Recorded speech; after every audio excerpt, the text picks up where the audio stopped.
Check, check, check, check. It's not running. Are we loud enough? And we're on the air.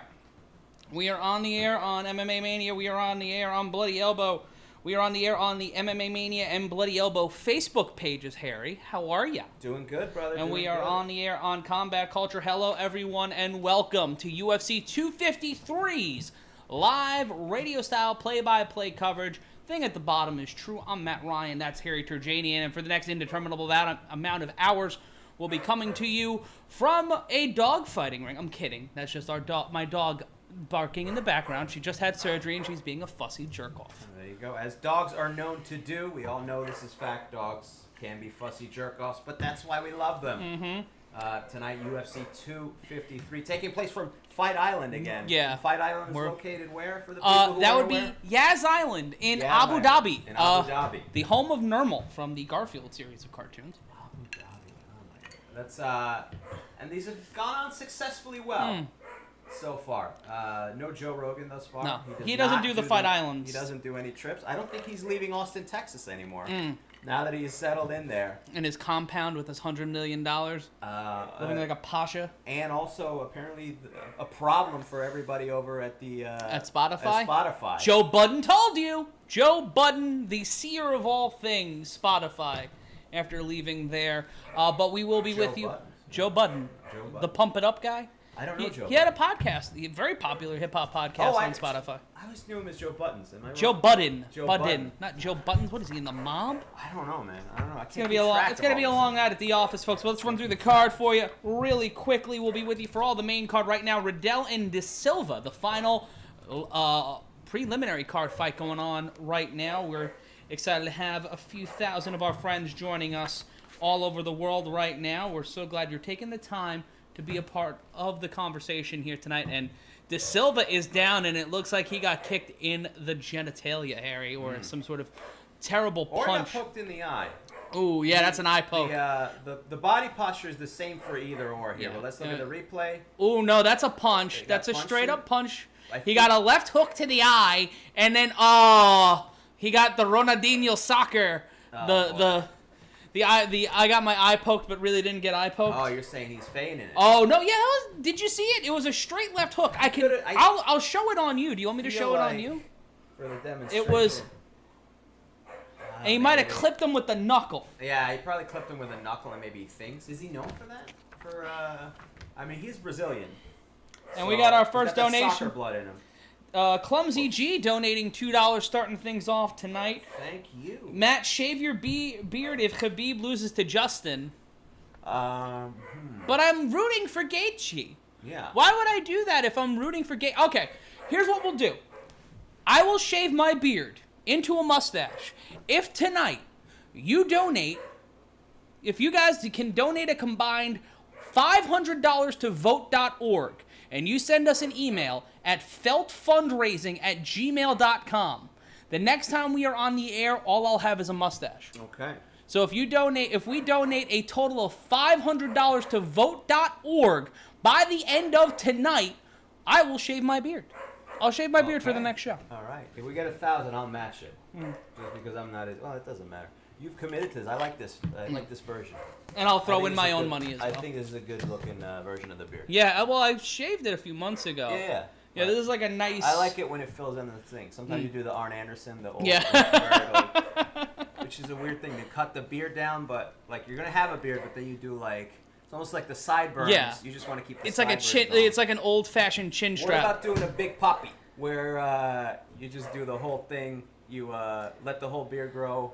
And get rid of the mustache? Shave the mustache. I can't. I'd be too Amish. James. I'd be too Amish. Yeah. No, he's got the very thin mustache. Let's talk about the main card really quick. Riddell and De Silva going out with 36 seconds left to go in round number 3 coming up. We're going to start things off in the featherweight division as Hakeem Dawodu taking on Zubair Tukhov.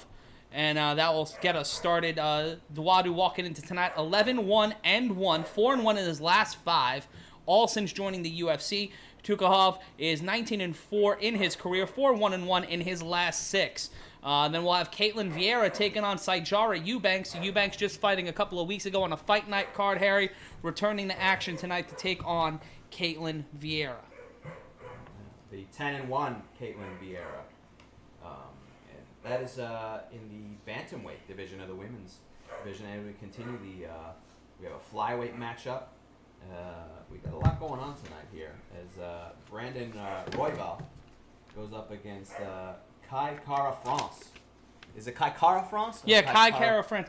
TG Lucky saying, show the fight, fatties. Fuck your mother. There you go. That will be the response. We've had enough of this. People don't understand anything about copyright anymore. Am I wrong? Like, people should get that this is not going to... YouTube is not allowing people to just offer a free alternative for the pay-per-view. Yeah, you're not... You got to get ESPN Plus, which you can do in the description. Also, sign up for ESPN Plus. Please would have been nice. Yeah. Please show the fights, fatty. Yeah. This one here, Okara Nanchum. Big Fat Bro, show us the fight. At least that's colloquial. Big Fat Bro. I like Big Fat Bro could be your hip-hop name. Right? You would think that... It's not a terrible one. It's not the worst rap name I've heard of. 705 people joining us on the Combat Culture page. And you said Kai Kara France versus Brandon Royval. And then our two co-main events. Yes. The first one for the vacant UFC light heavyweight title. Dominick Reyes. Going up against Jan Blachowicz. That one I'm looking forward to. And then in our main event for the middleweight championship of the world, it's Israel Adesanya going up against Paulo Costa, who the last time we saw Paulo Costa, he was a very pretty man. Yeah. He's a very pretty man with an 8-pack, but Israel Adesanya is a Mortal Kombat character come to life. There we go. And hopefully he will perform fatality. Not really. He might freeze him and then knock him out. That's the new move. I don't know what the legalities of that would be if that happens tonight. But anything can happen on Fight Island. That's what we've learned so far. Mike Steele saying heart disease is the leading cause of death in America, boys. Sometimes whiskey doesn't help. He's not wrong. If I make it to 40, I make it to 40. 40? You got 40? I got another 9 years to go. That's a long 9 years. Yeah, it's a long 31. What the fuck do you want from me? We have a hard 31 here as we see the results here. Yeah. And if you want to see the fight like some people are asking, you can click the link in our description. Sign up for ESPN Plus. That gets us a little bit of money. And Brad Riddell has won the fight by unanimous decision. De Silva's, he got me. My eye, Jerry Lawler. Did not work. Did not work on the officials there. They were not. He was not. I'm all in team playoff modes because I've been watching a lot of NHL. And how have you been enjoying the bubble? The NHL has been great. I mean, they've been pumping in the crowd noise. I've loved the playoffs of all of them so far, the NBA and the NHL. I've been watching some NBA games. I'm gonna watch the NBA Finals when that happens. I watch some of the Stanley Cup playoffs. I can't watch Tampa Bay play hockey. It gives me agita. Why? Giovanni V asking, can you move the camera to the left that's not symmetrical? Well, this is the best you're going to get from us tonight. Clumsy G for everything, folks. Donated another $1.99 to the cause, saying, who do you think will gas first, Izzy or Costa? I think it's going to be Costa. I think that the prep and the travel and the pressure of a 5-round fight may get to him. Adesanya's been here before. But we'll go into that a little bit more as we get into the main card. Jeffrey Burton asking, do I ever drink rum? No, I'm not a big rum drinker. No, not at all. You're just pure whiskey. I've seen you. Yeah, it's mostly whiskey. It's mostly bourbons. That's up your alley. But you do huff paint, and I think that's a thing that makes up for it. But I huff paintings. I go to museums and I just huff paintings. It takes a long time to get high. Yeah, it's just for the culture. Oh, okay. It's supporting the arts. Get high. That's no, it's just so you could feel better than people who people here as we set this up. Don't mind us. Up for you guys. UFC 253, the main card starting now, and we too are setting up our feed here on the ESPN Plus app. I could watch it in Spanish. We have the sound down. It would be an interesting exercise. Toker88 saying, my favorite internet ringside announcers. Thank you. You can donate to the cause. Go to vote.org, but email feltfundraising@gmail.com with your receipt. If we raise $500 for vote.org tonight, Harry, I will shave my beard for UFC 254 Gaethje versus Khabib Nurmagomedov. Fair enough. I will do it if we get 1,000. That's the promise that I've made. As we have an important election year coming up. TG Lucky saying, wait, I'm pretty sure your mother is twice the size of you since you want to bring them up. My mother's dead. Yeah. So if you want to fuck ashes, that is your prerogative. She's definitely lighter. Yeah. She weighs a lot less. Yeah, she weighs a lot, at least 200 pounds less than me. Yeah, for for sure. Yeah. So I mean, that's your answer. If you were looking here, we see the highlight package. Adesanya, just shadow boxing on top of a mountain, shirtless with a gold chain. I love it. I'm not gonna lie. In Bhutan, Cerrone Carlos joining us in Bhutan. It is 8 a.m. in Bhutan. Oh, nice. Have some breakfast with us.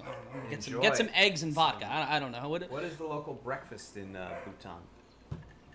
That's what I'd like to know. Let us know. Let us know. How would I know that? I didn't assume you'd know that. Making conversation, we take a guess. Also, we have somebody from Bhutan who's eating breakfast. Let us know what you're having for breakfast. We're going to be reading all sorts of crazy, stupid things in the comment section. Shout out to... That's why it's there. Shout out to our buddy Clumsy G. Well, hold on. No, Clumsy G, thank you for your donation so far.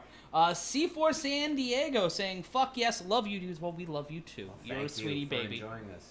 And thank you to everybody else watching us on the MMA Mania Facebook channel, the Bloody Elbow Facebook channel, on Twitch at Combat Culture, Bloody Elbow, and MMA Mania's YouTube channel, and on Twitter, MMA Mania's Twitter. We're there we go. Live across the Combat Culture Network, but we are coming to you from the Combat Culture Control Center, somewhere off of 1 and 9 in the state of New Jersey. There we go. 1 and 9. It's a long stretch. Take a guess which part of it is. If you're thinking it's North Bergen, you're wrong.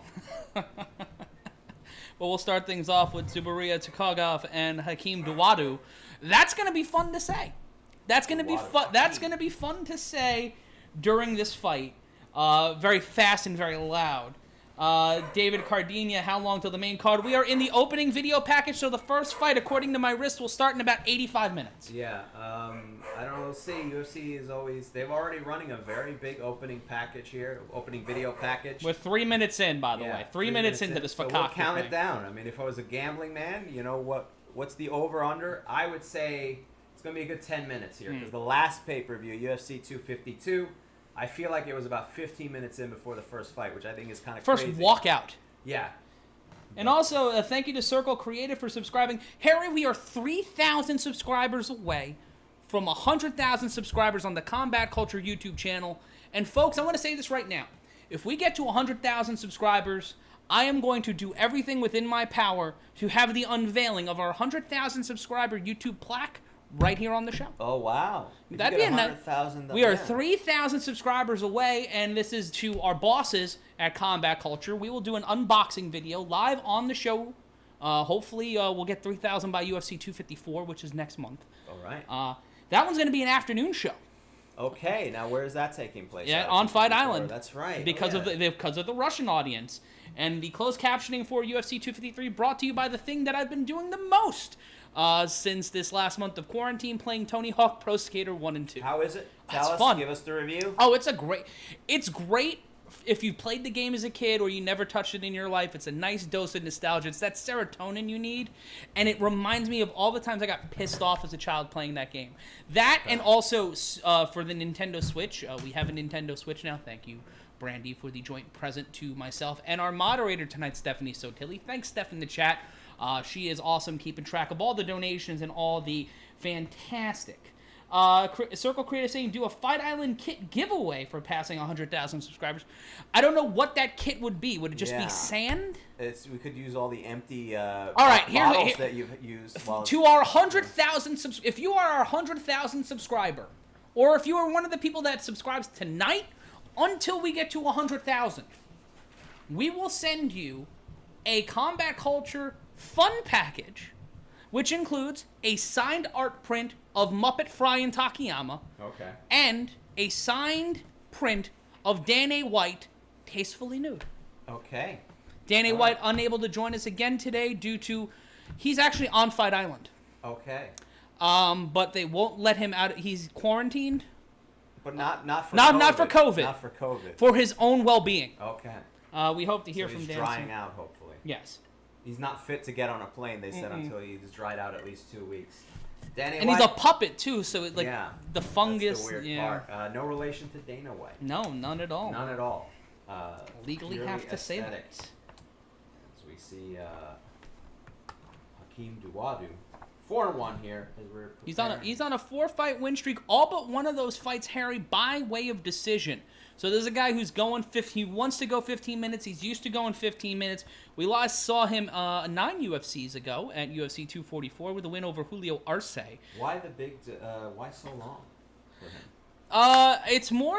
We're seeing a lot of these international fighters because this is a primarily international card. A lot of these guys are coming from City Kickboxing, which is a part of Adesanya's gym.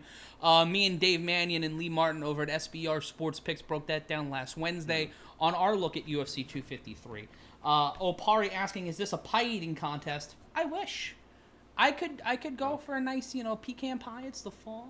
Nice apple pie. I'm a peach cobbler guy myself. Really? So we're looking at some highlights they were showing from the stare down. From the stare down, the presser. And who was that throwing the white belt? Was that Costa or was that? Oh no! Adesanya's calling Paulo Costa a white belt. He threw a white belt at him.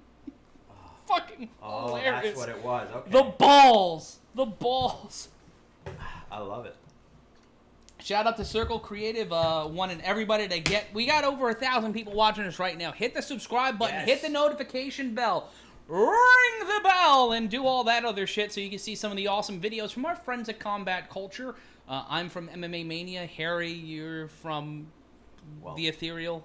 I mean, everywhere. MMA Catalyst Wrestling, Man School 202, the podcast, the world of stand-up comedy. You can go to Harry Terjanian for all my social media. Stand-up comedy, Catalyst Wrestling, and mixed martial arts. I do it all. You can actually watch Catalyst Wrestling in Abu Dhabi. Okay. We're on Fight Network in the Middle East now. Nice. Well, everywhere. Heat Rider. I missaw that. Costa threw the white belt at Adesanya. That's what okay. That was great. I always love a good... Angry Ape saying, "Hello, neck beards." Well, we do have beards, and we have necks, so it's... What makes it a neck beard? I think mine kind of discerns as a neck beard because it's puffing out. Yeah, but it's not on your neck. No, I need to clean up my neck, but that's pretty much it. No, it's a good beard. It's a good beard, my friend. Again, we will shave them if we raise $1,000. If we raise $1,000 for vote.org, we will shave our beards. And you know what? If we raise $2,000, I'll shave my head. Oh, really? Yep. Wow. Okay. That is a scary thought. To see you with a head shave. And we are waiting for the first fight to start. Let's see. We're at 9 minutes in here. Last time I said 8 minutes, so I've already lost. Always bet the over. Always bet the over. I feel like it didn't.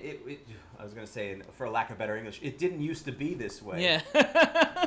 It didn't used to be. We have 5 main card fights tonight, and we're finally. Going into this, we're finally talking about these. We're talking about it's the second fight. They're showing all. They're just going through each fight of the card. No, that's the third. Ever since they went to ESPN Plus, they're like, is that what it is? Fuck this whole satellite time bullshit.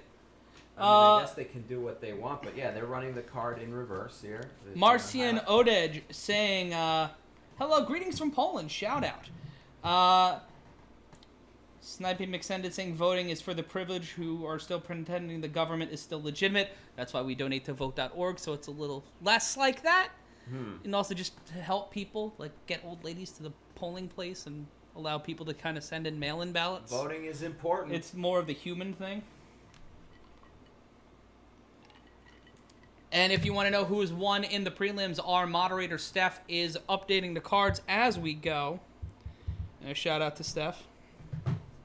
Yeah, they are highlighting all the packages. Now the women's bantamweight fight, they're highlighting that in the video package. So they're showing everything right up front, which I feel like they didn't used to do. But it doesn't matter because now finally we are showing some images of the 11-1-1 Hakeem Duwadu as he is preparing in the makeshift locker room on Fight Island. And let's see if they're still just doing some highlights. They're just showing Tuhugov doing pad work. That's good. There we go. It's important right up until the very last minute. And again, thank you for joining us. We're about to get started here. The rules of the octagon, finally. 3-judge score bout. 3 5-minute rounds. The main events and championship bouts, of course, have 5 rounds. The winner gets 10 points. Opponent gets 9 or fewer based on effective striking and grappling. And octagon control. And And thank you to Steven Carasso. watching us again. JH, thanks to everybody who's watching us for the first time or the 15th time.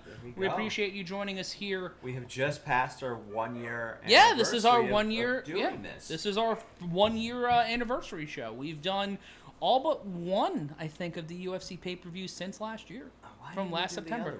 I think we had another show. Okay, we had another event. We had a Catalyst Wrestling show. A previous engagement. We had a bar mitzvah to attend to. Nobody we were related to. No, we just we liked felt free food. Yeah. Let's see. Finally, the featherweight bout. Some highlights here. Hakeem Dawodu. Pretty impressive. Again, the only career loss was a submission loss to Danny Henry. And that was one of his early fights in the UFC. And you see Zubaria Tukugov, nicknamed the Warrior. And Hakeem Dawodu's nickname is Mean. So it's Mean versus the Warrior. You think he workshopped that nickname? I mean... Took his time with that? I want to know which ones he, didn't make the cut. Mm-hmm. Like, which ones he was like, I don't know. Angry? No. And Hakeem the Mean? Like Hakeem the Dream. Hakeem the African Dream. No, Hakeem Olajuwon. Hakeem the Dream Olajuwon. Oh, yeah. Not Hakeem, not the one-man gang. The wrestler Hakeem the African Dream. Listen, I was a wrestling fan first, so. That's fair. You say Hakeem in this order. He was in the cultural consciousness It's Hakeem first. the African Dream, Eddie Murphy from Coming to America, and then Hakeem Olajuwon. No offense to Hakeem Olajuwon. I'm just saying. I feel like the hierarchy of that is off a bit. It's absolutely off, but from the perspective of I was a wrestling fan first when I was a kid, comedy fan second, and then basketball comes in a distant third in that order of those competitions. And finally, 13 minutes. Wow. I was close. I was off by 2 minutes. 13 minutes into the broadcast. Is the dog okay in the background? Holly Fate 7. Yes, Olive is fine. Olive is a sweet baby. She just got spayed last week, and she hates it when her dad and mom, which is myself and our moderator Stephanie, are in separate rooms, and she's being fussy. Whenever it's late at night or at nighttime here in New York or New Jersey or wherever the hell we are. On the East Coast. On the 1 and 9 strip here in New Jersey, Olive gets a little fussy and demands attention. So she's fine. She's in with her mother, who is moderating our show, and she is awesome, and so is Olive, but Olive's being a fussy baby. She's fine. She's got food. She's got water. She's being hugged, I believe, at this very moment, but she just got surgery last week, so she's still a little fussy. She's got a cone on and hates wearing the cone. Yeah, I hate wearing it, too. They put those on me, too. Well, yeah, they do that for different reasons. Because I lick my stitches. That's what we don't want from Olive. As, So Gugov makes his way into the octagon. Russian sensation there. 4-1-1 in his last 6 fights. As we see, he lost a split decision to... And he is the minus 135 favorite according to DraftKings, which is a fair line. Dawodu, a plus 115 underdog. And you take a look at Tuhugov. He was one of the guys involved in the Conor Khabib brawl just about 2 years ago, and was on a 3-year break because of the brawl, and also 3 years ago he got popped for Osterine. He pissed dirty. Oh boy! But he is back in the the octagon. Call him, naming after the great Alistair. Yeah. Overeem. He got Overeem. He pulled an Overeem. Silver and Black 831 saying Matt is young Santa. I'll take that. Is that like Young Sheldon, like a sitcom? Like I guess so. I guess so. I'd watch it. Coming this fall at CBS. Canadian Hakeem Dawodu from Calgary, Alberta. The Stampede Man himself, trained in the Heart Dungeon. That is not factually correct. He's got the grimace of a late Dynamite Kid. There you go. A all Japan late 80s era Dynamite Kid. But yeah, looking in great shape.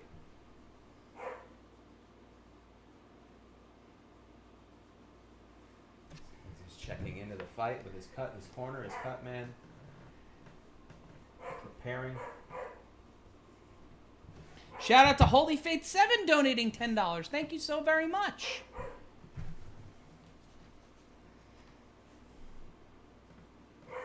Prepare for this fight here. The the largest strike. Hakeem Dawodu has the largest strike differential in UFC featherweight history at plus 2.97.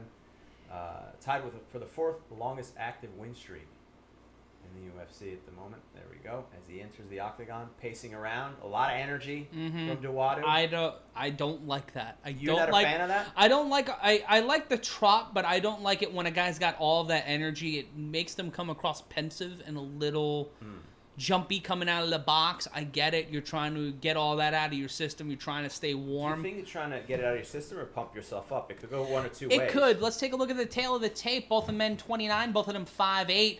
Tukhugov came in tonight at 150 pounds, 5 pounds heavier than the featherweight limit of 145. Dawodu coming in at 145 even.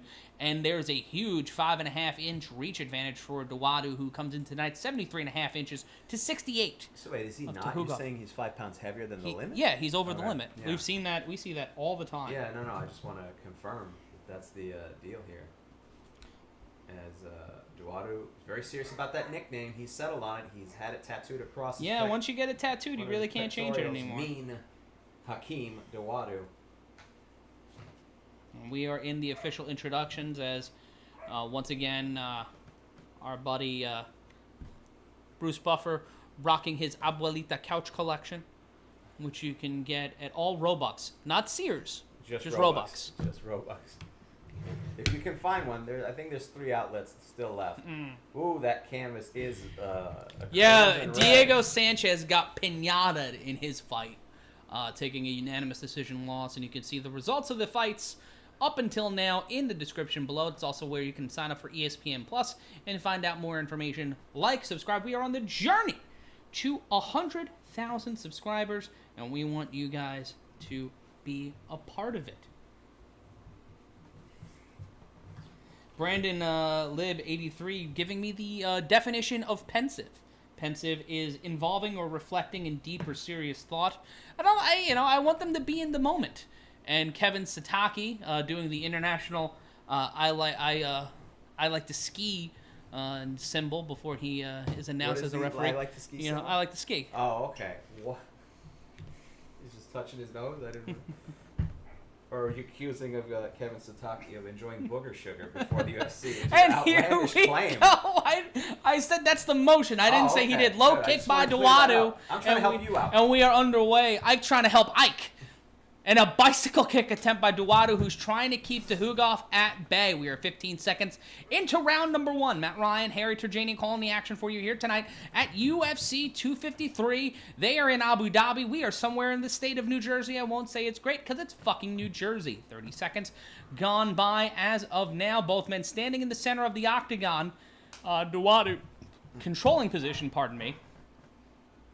Ooh, bicycle kick attempt again by Dawodu. Both fighters back to the center of the cage here. Back and forth. Ooh, the ice cream man. Ice cream truck. Anybody want any ice cream?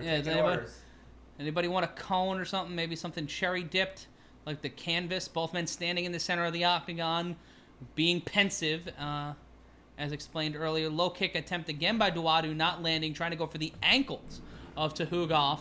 As we were just over a minute gone by, another bicycle kick attempt by Dawodu, trying to go for the legs, for a lot of low body kicks here is Dawodu, standing in the center, 1-2 combination left-right to the rib and to the shoulder, not landing by Dawodu. 3:39 left to go in round number 1. More pensive activity here in the center. And Victor Oweki, if you want to donate to us, click the $ below the chat box, or head over to vote.org and send us an email notifying us that you did donate. Show a receipt to vote.org. If we get $500 in donations tonight, I will shave my beard. If we get 1,000, Harry will shave his, and I'll shave mine. And if we get $2,000 donated to vote.org tonight, I will shave my head and shave my beard by the time we are on the air for UFC 254. 3 minutes and 5 seconds left to go in the round. Not a lot doing here. A feeling out round between both fighters who have had extensive layoffs. We had Tukhugov not fight since UFC 242 last September, which was in Abu Dhabi. And Dawodu getting pushed up and shoved way back against the cage, bouncing back, and we are standing in the middle again. Michael Chandler, a new signing to the UFC, popped up on the scene on the screen below. 1-2 combination by Tukhugov not landing. 2:37 left to go in round number 1. Both men standing in the center of the octagon. Left hand landing by Tuhugov, low kick landing by Duwadu. Right now, Duwadu's been controlling the momentum and the pacing of this round, but Tuhugov, staying in it. Low kick by Duwadu. And then outside leg into the outside shin of Tuhugov. 2:13 left to go in round number 1. Standing left, straight left, by Duwadu. 1-2 combination not landed by Tuhugov. Now 1-2 combination clips him with that right hand, did Tuhugov. Quick right hook by the man who trains with Khabib Nurmagomedov, who will be fighting next month at UFC 254. And again, just a little bit of back and forth between the two of them. Not much. Couple swings. Feigning. I see Tuhugov feigning that left hand. He's feigning that left hand, trying to find an opening, feigned the right uppercut. And Duwadu just landing body strikes, landing shots to the body, trying to chop the tree down. That is Tuhugov. We are at the 90-second mark here in round number 1. Let's see the reach advantage of Duwadu.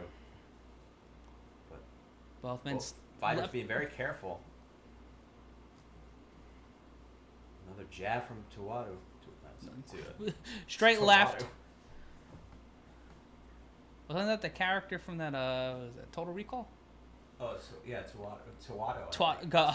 No, that's Quado. Tuado with Sandy Kane. Yeah. Opie Anthony. 1 minute left to go. Linger longer. Standing in the center of the octagon, straight left thrown by Duwadu. Duwadu, once again, you know what, Harry? I'll eat my hat on that one. He's the more composed fighter here. He's been controlling the momentum and the pacing, but he's kept this fight standing against Tuhugov, not letting it go to the ground. Both men proficient strikers. Tuhugov both men knocking out 7 opponents in their career. Duwadu has yet to be knocked out, has yet to lose by decision. His only career loss was that career loss to Danny Henry. You mentioned Danny Henry earlier, that you mentioned earlier. 25 seconds left to go in the round. Tuhugov, quick left 1-2 combination, and they are brawling here. 19 seconds left to go in the round.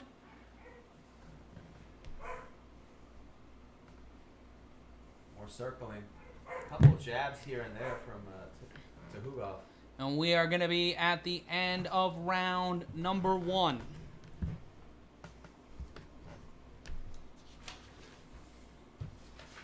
Adam wrote saying, yes, it's the 2 fatties. Yes, it's the 2 fatties? Was somebody asking? Mm-hmm.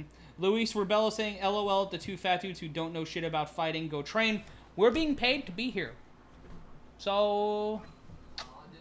Trying to see if we get the corner, but it's a no-go. Thank you, Samsung. That's the corner here.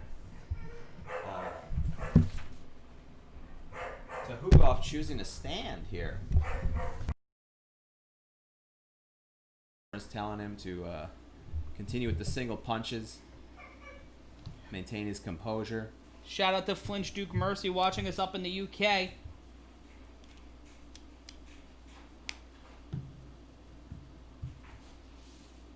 Thank you, Joe Wellwood. You're a sweetie. We got over 1,100 people watching us right here, right now. Thank you to /H for donating $2 to the cause. We are having some fun here tonight, and we hope you are enjoying yourselves live across the Combat Culture digital network. We're on the Combat Culture YouTube channel, the MMA Mania and Bloody Elbow YouTube channels, MMA Mania on Twitter, Combat Culture on Twitch, and MMA Mania and Bloody Elbow's Facebook channels. So we're thank you for being here. Jeffrey Burton, thank you for donating $2.99 to the cause. Round number 2 underway, and then another bicycle kick attempt by Duwadu. I think his favorite wrestler was Albert from TNA, because because of that bicycle kick. There you go. Well, fighters back to the same tactic in the first round. Oh, a spinning heel kick from Duwadu. Brandon Libb, thank you for joining us for the first time. And Ruben Emanuel liking our hairstyle. Thank you. We take great pride in it. Couple missed swings here. Tuhugov trying to go for a takedown. Duwadu slipping him, going the whoopsie like in Mortal Kombat. 4:11 left to go in the round. And Tuhugov into center and Duwadu feigning, keeping range. Ooh! Tuhugov went for the right hand and ate a 2-piece from Duwadu. The Canadian in control here.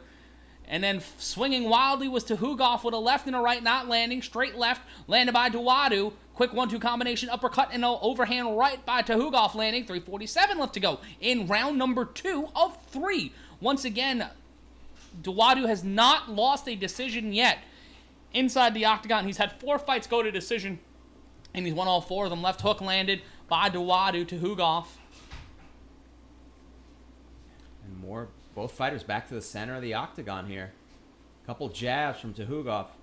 Left jab, and then a quick 1-2 combination by Duwadu.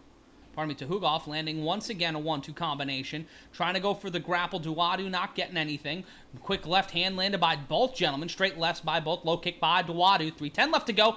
1-2 combination by Tuhugov.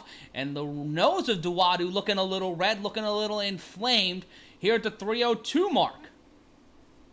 Low kick by Duwadu. Left hand landed by Tuhugov. Pardon me, it was a right hand, overhand right. And then 2 quick lefts, 1 landing, 1 not landing. Quick 1-2 combination. And then a punch-kick combination by Duwadu. Tuhugov finding his footing here halfway through round number 2. Another left hand landed by Tuhugov, landing an overhand right, but almost having his legs taken out of him by a low kick by Duwadu. 2.5 minutes left to go now in round number 2. Bicycle kick attempt again by Duwadu, not landing. Overhand right by Duwadu, landing with a 1-2 combination did Tuhugov. A couple jabs from Duwadu. Both of these guys are going for those heavy overhand shots and leaving themselves open up to combinations, Harry. It's going to be a problem as we go deeper into this fight. You're going to start to see a lot of that. And these guys throwing hands here. And Tuhugov not taking this fight to the ground. That's the interesting thing. See, we know Duwadu's susceptible to submission. He got his only career loss by submission. And Tuhugov has only had 1 submission win in his career, 11 decision wins, and throwing leather here. Both fighters throwing a couple combinations here, a lot of jabs. Going for it when they're going for it. Oh, finally, Tuhugov grabs a leg, throws Duwadu into the cage, leaning on him now, trying to maybe take him to the ground. But Duwadu escapes. Overhand right by Tuhugov into a 1-2 combination by Duwadu.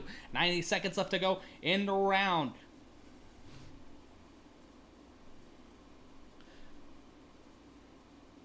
$1:21 left to go in round number 2. Both men standing in the middle. Duwadu landing 43 significant strikes. Tuhugov landing less than half at 22 significant strikes. Pardon me, just about half. And there, Tuhugov gets the first takedown of the fight. 1:06 left to go in the round.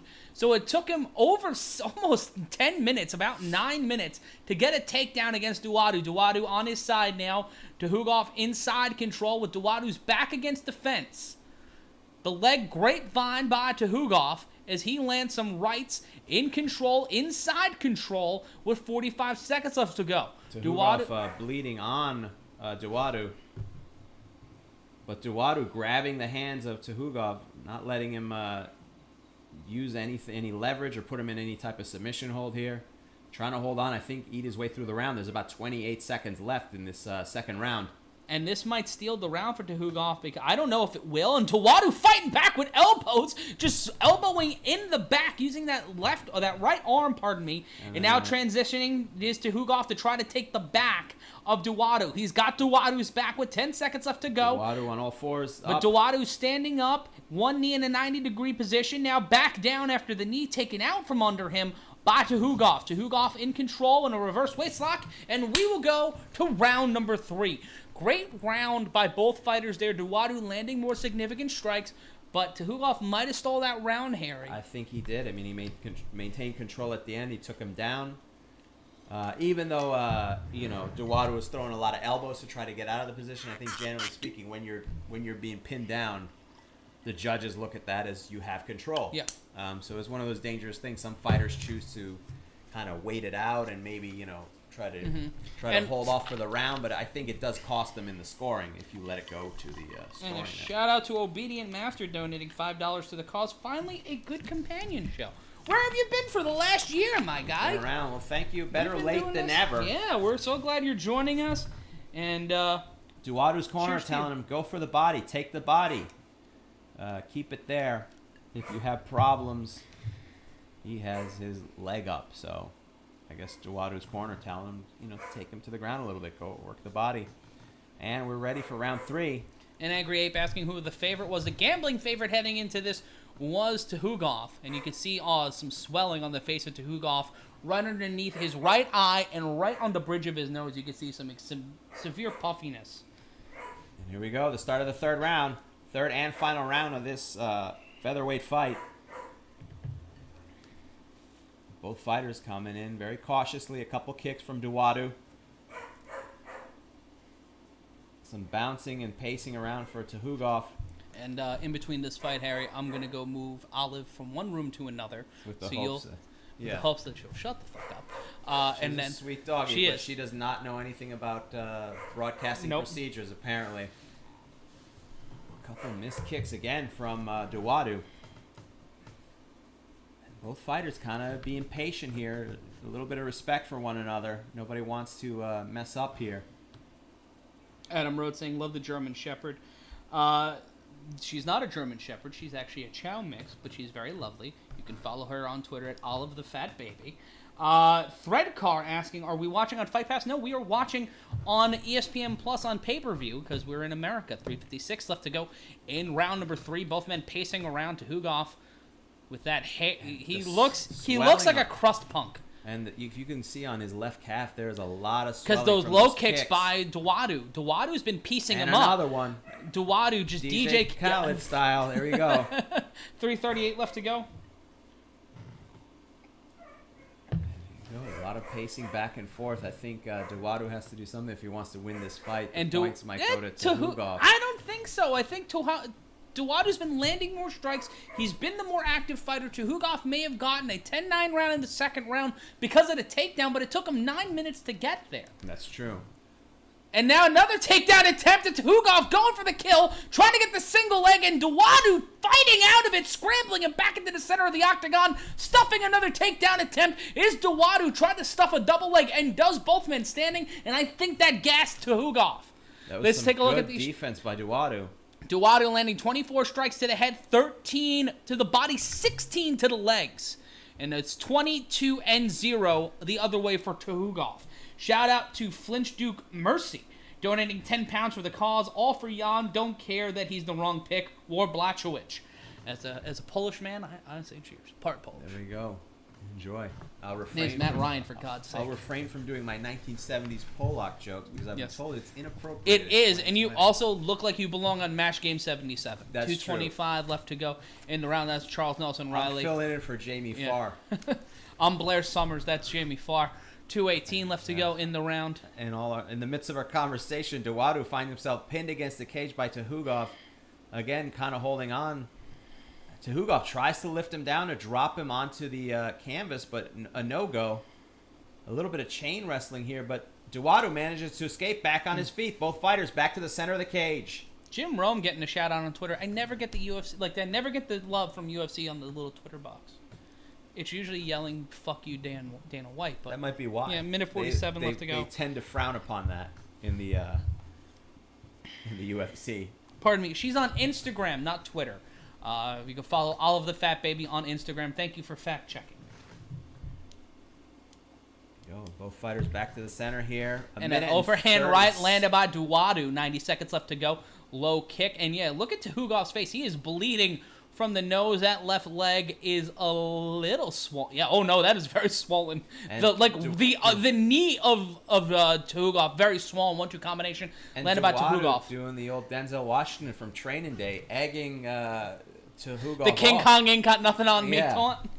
Tell him to come and go for it. Tuhugov not taking the bait here with a minute left in this third round. I think he might be up on points. At least that's what he seems to believe.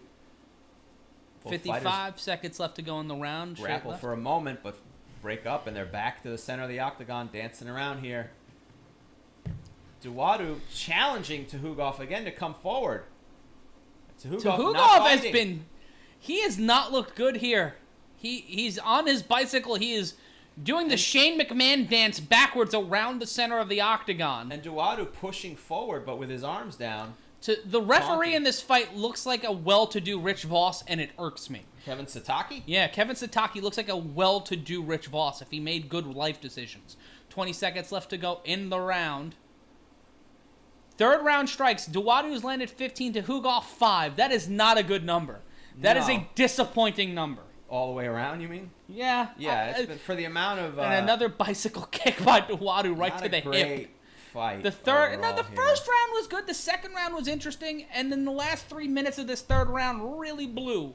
But I think everybody knew that at this point, Duwadu was going to get the unanimous decision win. But yet again, it's Fight Island, baby. Who the fuck knows? I don't know how clear it is. It didn't seem, like either fighter maintained a tremendous amount of dominance. Maybe might give it to Hugov just based on the amount of control he had over Duwadu, pinning him against the cage a couple times, but not really a dominating performance from either fighter, I would say. But I'm not a judge in Abu Dhabi, so it's not up to me. As we look at the fight recap here, some highlights. I mean, it's a lot of bobbing and weaving, a lot of kicks from Duwadu onto the shins of Tuhugov. And some combinations here from Duwadu. Some return combinations from Tuhugov. I mean, that's really the story of the fight. A lot of combinations, return back and forth. A lot of punching, leaving each other open for return punches. The volley, serve. Back and forth. And we'll go to your questions here once we go to the chat. Well, let's look at the fight statistics really quickly. Duwadu landing 61 significant strikes. Tuhugov landing 30, so an over 50% differential. Takedowns, one by Tuhugov, none by Duwadu, with a minute ground control time of 1 minute and 11 seconds for Tuhugov. But when you look at the striking, you look at the pacing of this fight, the takedown defense by Duwadu, it's kind of hard to look at this fight going anywhere but to the Canadian, the man coming from the Stampede territory. There we go, and Bruce Buffer will give us the information. Both fighters appear to believe that they have won the fight with the scorecards. Here is Bruce Buffer, ladies and gentlemen. After 3 rounds, we go to the scorecard for decisions. Decision 29-28. What? Hugov. Who the fuck judged it that way? 30-27. Duwadu. That and makes sense. 29-28 for the winner. Duwadu gets the win by a split decision. Duwadu. 29-28 to Tuhugov. Did they value that takedown as a whole round? I mean, during both rounds, he did have takedowns. They weren't, Yeah, I hear with your bullshit.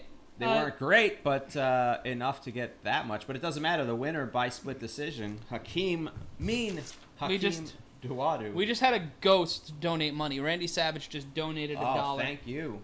Angry Ape saying judges are generally trash. I can't say that because I'm a member of the lamestream media. Well, they are doing the in-ring interviews now. All right, it's Fight Island, baby. Anything goes. There we go. Anyway, this is one of the first fights I felt like I was fighting for something bigger than myself, for my black people, for my African-American people. African people getting a press to make fun of us, try to bring us down, refuse to kneel. We have been kneeling for too long. Canada, get behind me. You know what I represent. Everybody back in the 403, my family, my friends, I promise the next fight, give me somebody who ain't going to run. This is 5 straight now. I need a top 10. Give me somebody who ain't going to run. No more. I sound like Ben Shapiro reading hip-hop lyrics. No doubt. You're carrying the torch for Canada, says John Anik. A big third round. What was your thought? Well, he was tired. I was shooting desperately. You know, he... You know what I mean? I'm sorry for the cursing. Was running. I thought I could draw my hand. I could land and counterpunch him. He was on the back pedal. I need to work a bit on cutting off the cage and running these sprinters, running down these sprinters. Catch up to these dudes when they're running. John Anik says, getting a top 15 opponent, hard to deny after tonight. Safe travels home. There is your winner. Here's Hakeem Duwadu. Here's my comment of the night so far from Monk Job. Met him at Yuck Yucks in Calgary once. Good dude. Shout out to Yuck Yucks in Calgary, still going strong. We are here all night long. It's Matt Ryan, Harry Terjanian. Shout out to Stephanie Sotilli, our moderator, and Olive the Fat Baby on Instagram for providing the soundtrack to tonight.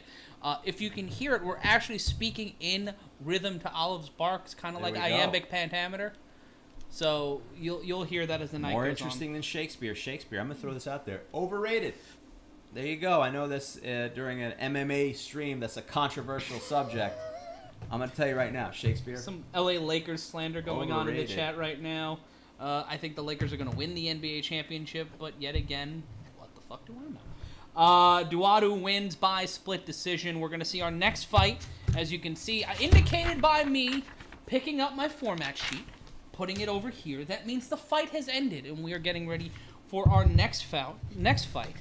And that will be Ketlen Vieira versus Sijara Eubanks. Right here on UFC 253, live on the ESPN Plus app. Well, Harry, you know, this coming in from my own personal instant feedback. Shakespeare can be hard for the illiterate, so it's okay. Oh, boy. It's okay. I knows how to read. I just thought it was overrated. I think it needs to be seen. I think as a read. Watching it performed is useless. Watching it performed as opposed to it's a play. It's a fucking play, Harry. It's like reading a novelization of songs from an Italian restaurant. I think Arthur Miller is much more interesting. Sorry, you know. Well, because you like plain spoken conversational style. I guess. You don't like things with big words and rhythm. I think it's overrated. That's why you don't like Cardi B. Everyone dies at the end of all of it. Every time. It's the same shit every fucking play. Flinch Duke Mercy donating another 10 pounds to the cause. Harry and Matt, love you guys. Please tell Oscar he's just totally wrong. Borishina doesn't win by decision. He's referring to... I believe he's talking about Costa, yes. Okay, Oscar. Well, Oscar, if you would like to donate $10 to the cause and retort, we'll be happy to do that. We'll be happy to volley that back and forth. Cardi B is everything wrong with humanity, sir. That's inaccurate. That's just inaccurate. You should probably feel bad about this. She's wrong about it. No, she's a lot wonderful about the fantastic Cardi B. She is entertaining to watch. Also, she gives people from the Bronx hope. So it's not like the Yankees have done that. Is she the first one? No, well we've got Desus and Mero. Love Desus. Brand strong. My book is on. Their book is on my coffee table. I didn't know they had a book. Yeah, God Level Knowledge Darts. I just got it on. I got it delivered on Thursday. The brand is strong. Well, shout out in Europe to everybody, all the Desus and Mero fans. I just got Showtime, so I got a lot of catching up to do. As we see a highlight package here. Yeah, we're gonna see Irene Aldana going up against Holly Holm because Holly Holm's still fighting for reasons that I personally cannot understand. Wait, is this tonight? No, that's the next one. Oh, okay. I was going to say it's not on the... Holly Holmes just will always is in the picture for some reason. She beat Ronda Rousey. That's like the Al Bundy effect. That's you scored 4 touchdowns in that one game and you're able to get drinks bought for you for the rest of your life. Like you don't have to pay a bar tab again. You got to rewatch Married with Children. You didn't get much out of that 4 touchdowns in a single game, but Holly Holmes, the preacher's daughter, maybe is that division just weak now? Jamil asking, should I roll a big joint even though it's 3:39 a.m.? Do you, pal? When is a better time to roll a joint? 4:20 a.m. I guess. It's overrated. Much like Shakespeare, 4:20 is overrated. Going on all the controversial stances tonight. So, yeah, Holly Holm fighting again for reasons we necessarily don't understand. Why are they running a big package on this fight? Is this a big... That's the next card. That's the next ESPN card. That's next week. I don't think this is a draw. Well, at this point, seeing Holly Holm. Holly Holm's kind of a draw. What was her last fight? I feel like every time I watch her, We've watched her get pieced up, yeah. Right. She's like the SD Jones now. She's a gatekeeper. She's like if you were working an independent wrestling card. Still number 2 in what? Yeah, in the bantamweight division. How is that possible? Because Jermaine Durandamy is number 1 ranked in the bantamweight division. The bantamweight division's 5 women, just interchangeable in number. Irene Aldana is 6th, and we've seen Irene Aldana fight before. That's what I assumed. It was a little bit of a weak division because I don't know. No offense to Holly Holm, but that That is the UFC Fight Night Pass. Another ghost talking in the chat. Heavy D, can you guys put a glass in the background so we can see the fight? First of all, you're dead. Yeah. Second of all, no. That would mean we'd be taken off the air and you guys can't be a part of this. This is free. You're hearing us call the fights for you. If you would like to watch the fights, you can click the link in the description, sign up for ESPN Plus. Not only do you get to watch the fights, but you also kick a little bit of money back to us. And we can use the stimulus money. Harry's got kids he's got to feed. That I know of. Yes. Who knows how many that I don't know of? Because I raw dog. You put me in the corner, I got to do something with it. Don't do it while I'm drinking something. And you taking drink a look. A lot. Yeah. There's not a lot of moments I have. October 24th, we'll be back here with UFC 254. It's Khabib Nurmagomedov versus Justin Gaethje, who just looks like the kid from Deliverance. Oh, boy. Gaethje's got that Deliverance face, and he also fights like someone from the Ozarks. He's not from the Ozarks, but he fights like someone from the Ozarks. He's got it. I mean, he'll win the fight if he tells him to, get off his property. We'll see that 254. It'll be great to see Khabib in the octagon again. It feels like forever. Well, the last fight. Last September. Okay, that's crazy. Our first UFC pay-per-view. Where we were coming to you from what looked like a warlord's vault. There we go. Now we are obviously coming to you from somewhere on 1 and 9 in New Jersey. And what is this there? What is this highlight package Abu Dhabi propaganda. Okay, Abu Dhabi. And coming up next is Ketlen Vieira versus Sijara Eubanks. You take a look at the bantamweight rankings. We were just talking about the bantamweight rankings. Ketlen Vieira ranked 7th at bantamweight, ahead of Yana Kunitskaya, Sarah McMahon, and a variety of other humans.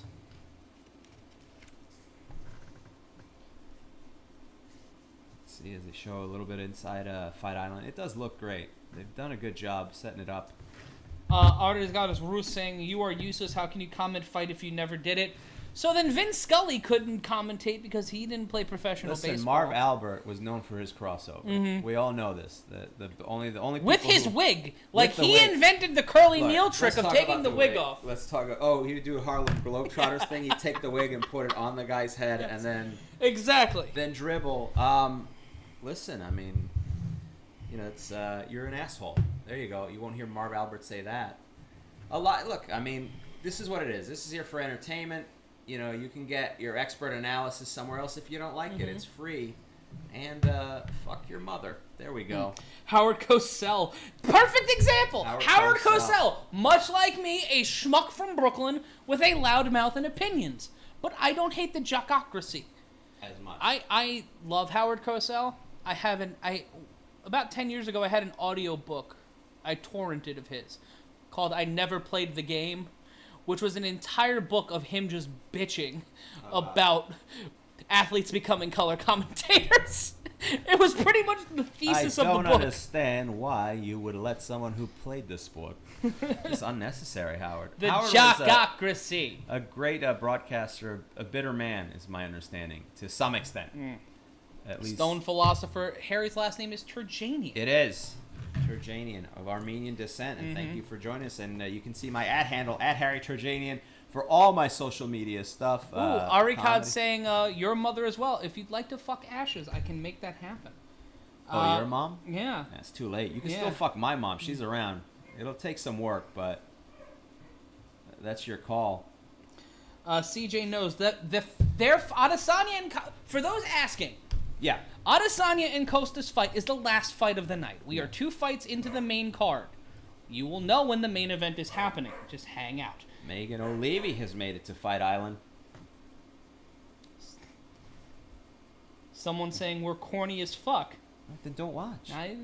Okay, good. You took the time out. Lita Jafar saying why the trash talk? Well, we got time to kill. To quote Bone Crusher, don't start no shit, won't be no shit. Yeah. And we got time to kill is really the only There's reason nothing we're bothering. else. We can't, there's only so much description we can give you of every, highlight package and commercial for Tony Hawk Pro Skater that we got a little time to kill. And shout out to Stone Philosopher and Kevon Anderson.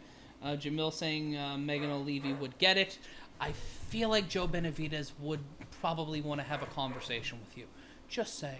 Oh, boy. Yeah, that's his wife. As we see. Oh, Eubanks. I forgot to tell you. What is this? Thank you so much to Infidel09, which is a sentence I never thought I would say. Okay. Conor McGregor said he's going to fight Manny Pacquiao next in the Middle East. Okay, yeah. I mean, I saw that and I kept moving because Conor says a lot of things. Yeah. What is the... that seems to be... They're negotiating for the fight. That seems to be a thing that is happening. At what stage are we in? Negotiations. And a shout out to Malik Hadid donating $5. There will always be sad people who trash talk. Keep up the good work. Thank you. Thank you for the positive reinforcement. Christoph G saying you guys are great. Fuck the trash talk. Thank you. Mustafa Ali, appreciate you guys' time. Don't hit fuck these haters. Respect. The Happy Apple, thank you guys are amazing. I am watching the fights with the volume down, just letting you guys do commentary. Stone Philosopher saying you should get an old school radio filter, like old boxing matches on the radio. Oh yeah. But now Jack Dempsey entering the ring. The problem with that is a lot of radio announcers don't go, well, if you don't like that, go fuck yourself. Mother. We'll be right What if back. I just talk like this for the remainder of the card? Brought back to you by Lucky Strike Cigarettes. That's this right. UFC card. The only cigarette smoked by the Silvers. Here we see Vieira making her way to the octagon here. Very intense. Claude Hammond saying move the dog. It's across the house. Olive, It's much as like far her away, parents, very loud. The Happy Apple wants me to do that for the rest of the show. Are you insane? The I radio can't do broadcast that. for the rest of the show. I'm gonna go move the dog now. Okay, you take care of that. I'll be back before the start of the fight. As I'll read some of the comments while we're doing that, while we're preparing for the fight. Let's see here.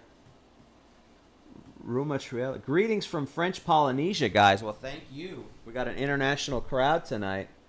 Some people are definitely enjoying the dog. Who's fighting now? I just got here. It's Vieira versus Eubanks. It's the women's bantamweight division fight. A thin division. Yo, Harry, hello. How you guys doing? Get the dog. What the fuck? Yeah, we're trying to take care of that. It's what you get for rescuing dogs, people. It's not an easy thing to do. She's a chow. You can't win. And there you go. Got the dog, everybody. There you go. Olive, the sweet, sweet fat baby. Olive. You can follow Olive at Olive the Fat Baby on Instagram. As Eubanks and Vieira both in the cage here, preparing the fight. Thank you for joining us, everybody. By the way, as part of Combat Culture, MMA Mania, Bloody Elbow, however you're watching, thank you for joining us. And if you have a second, click the subscribe button. Tell a friend who might enjoy MMA. We're here to provide you some commentary, and just to reiterate, we will not be showing the fight. So if that's what you're waiting for, you're kind of dumb, because it's been almost an hour at this point. Why would we start now? Let's go to the tail of the tape. This bantamweight bout. Eubanks 35 to Vieira's 29.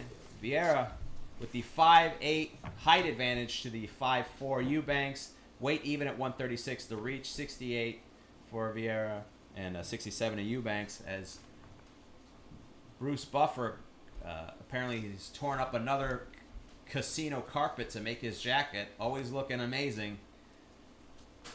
7 wins and 4 losses. The plus 170 underdog is Sarah Eubanks.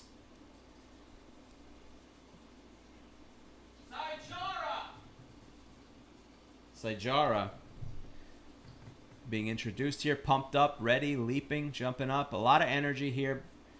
The very composed 10-1 Vieira. 10-1, 5 feet 8 inches tall, 136, and she is the minus 190 favorite. Number 7 ranked bantamweight.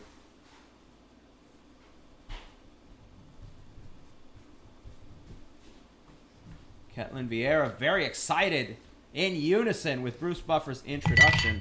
And I'm back. And the referee in charge, Jason Herzog. Shout out to Angela Gandy donating $10 for the cause. You guys are awesome. Thank you for commentating UFC pay-per-views. We're doing our best. Very serious look on Vieira. All business here. Very intense. And the fight is on. And here we go. Round number 1. 7th-ranked Vieira going up against the 13th-ranked Eubanks. Not Kevin Eubanks of the Tonight Show band. Vieira getting Eubanks up against the cage immediately, trying to go for the takedown. Trying to grab that single leg. Shout out to Clumsy G. Thoughts on Dylan Dennis? Great grappler. A try-hard when it comes to his persona, but I won't tell him that to his face because he beat the shit out of me. There you go. We're here to talk a bunch of shit. We're not about doing it. And a bear hug flipped around. Vieira had Eubanks pinned against the cage. Eubanks turns it around. Eubanks went for a knee, almost got caught into a takedown, almost like a package power bomb. Yeah. Eubanks back to pinning Vieira. You can see that height advantage. It's only 5'8" to 5'4", but it seems much larger here. 4 inches means a lot, Harry. We all know that.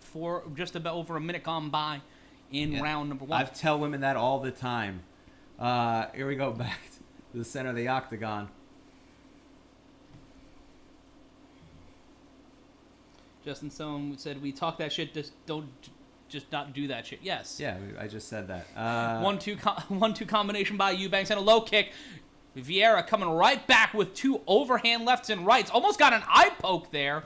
That almost did not get noticed by the referee. Overhand right landing by Vieira. Vieira controlling the center of the octagon. Both women in there. Overhand right did not land. Eubanks landing an uppercut in response. Body shots by Vieira not landing. 3:23 left to go in round number 1. We look at Eubanks' 2-week turnaround. Her last fight just 2 weeks ago, beating Julia Avila by decision. So she is fighting on short notice, flying from Vegas to Abu Dhabi as a replacement opponent for Julia Stolyarenko. Pardon me. Vieira was supposed to fight, Renault back on this card, but Renault was pulled due to an undisclosed injury and replaced by Eubanks. And buy the pay-per-view. Go to ESPNplus.com or go to MMAmania.com. Click the ESPN Plus banner, and then you can help us out here. A quick takedown attempt by Eubanks, but Vieira managed to get out of it. Both fighters back to the center of the octagon, and then pacing back and forth. Pensively, the word of the night. Mm-hmm. And Get the word of day calendar out there, kids. A couple jabs being thrown, but not much activity at the moment with 2:28 left. But you can see some redness on Vieira. Uppercut to the body by Eubanks, getting into a quick grapple exchange. Some redness, some inflammation in the nose and lip of Vieira, and just swinging wildly. Just bear paws left and right by Vieira. Couple combinations from Eubanks pushes Vieira back, but both fighters back to the center of the cage.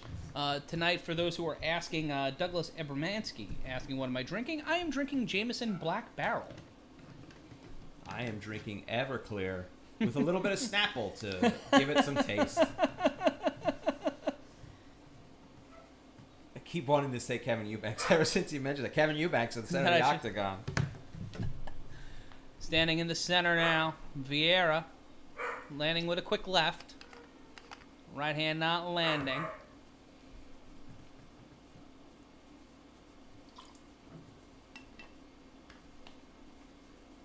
More combination attempts from Eubanks. Feels like a very slow first round. But it's a very plodding first round. I will give you that. It's another a plodding minute and 15 left in this first round.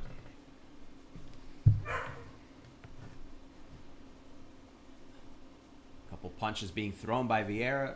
Not much activity. Oh, a couple combinations connect. Some return from Eubanks. But both fighters to the center of the cage. For those asking, the dog is fine. Yeah. I'm going to keep not answering that. Well, people are concerned. I don't blame them. This is part of what happens. We're going to blame this on COVID. Mm-hmm. That's what happens when you work from home and you don't have a proper studio, but we're doing the responsible thing. 20 strikes landed by you. Significant strikes landed by Eubanks. 17 by Vieira. 35 left to go.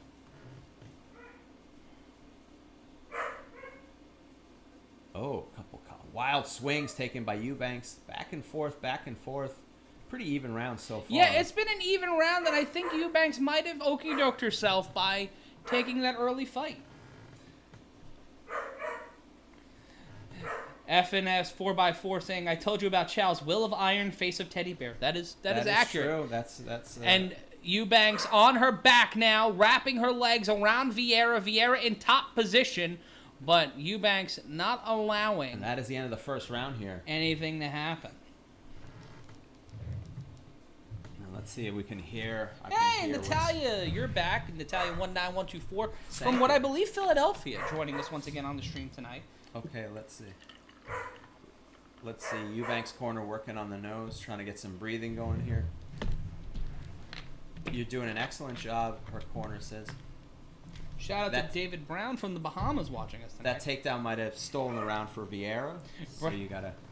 Brandon Glover. Yes, Olive is the third member of the team. You know how certain platforms have SAP?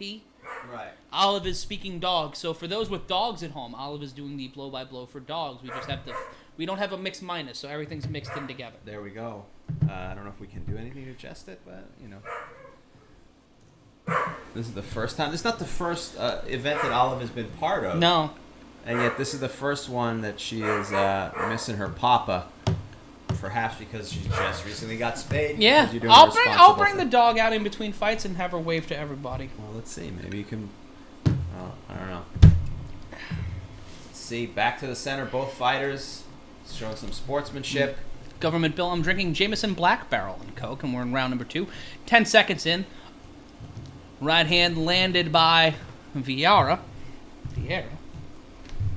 Shout out to one of our viewers watching from Osaka, Japan. Shout out to Baba in that territory. Head kick attempt by Eubanks, not landing. Vieira with a quick 1-2 combination. I'm an Inoki guy, so this is going to be trouble.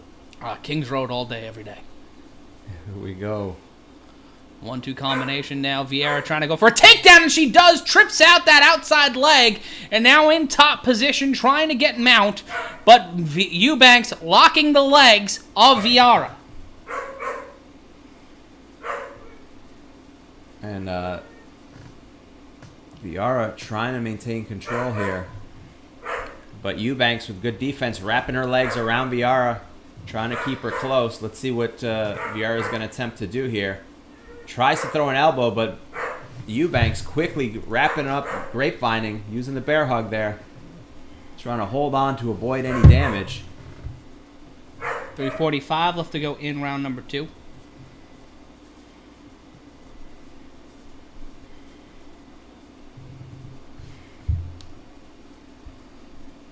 Couple knees attempt, but so far just Eubanks holding on to Vieira, now that Vieira's on top.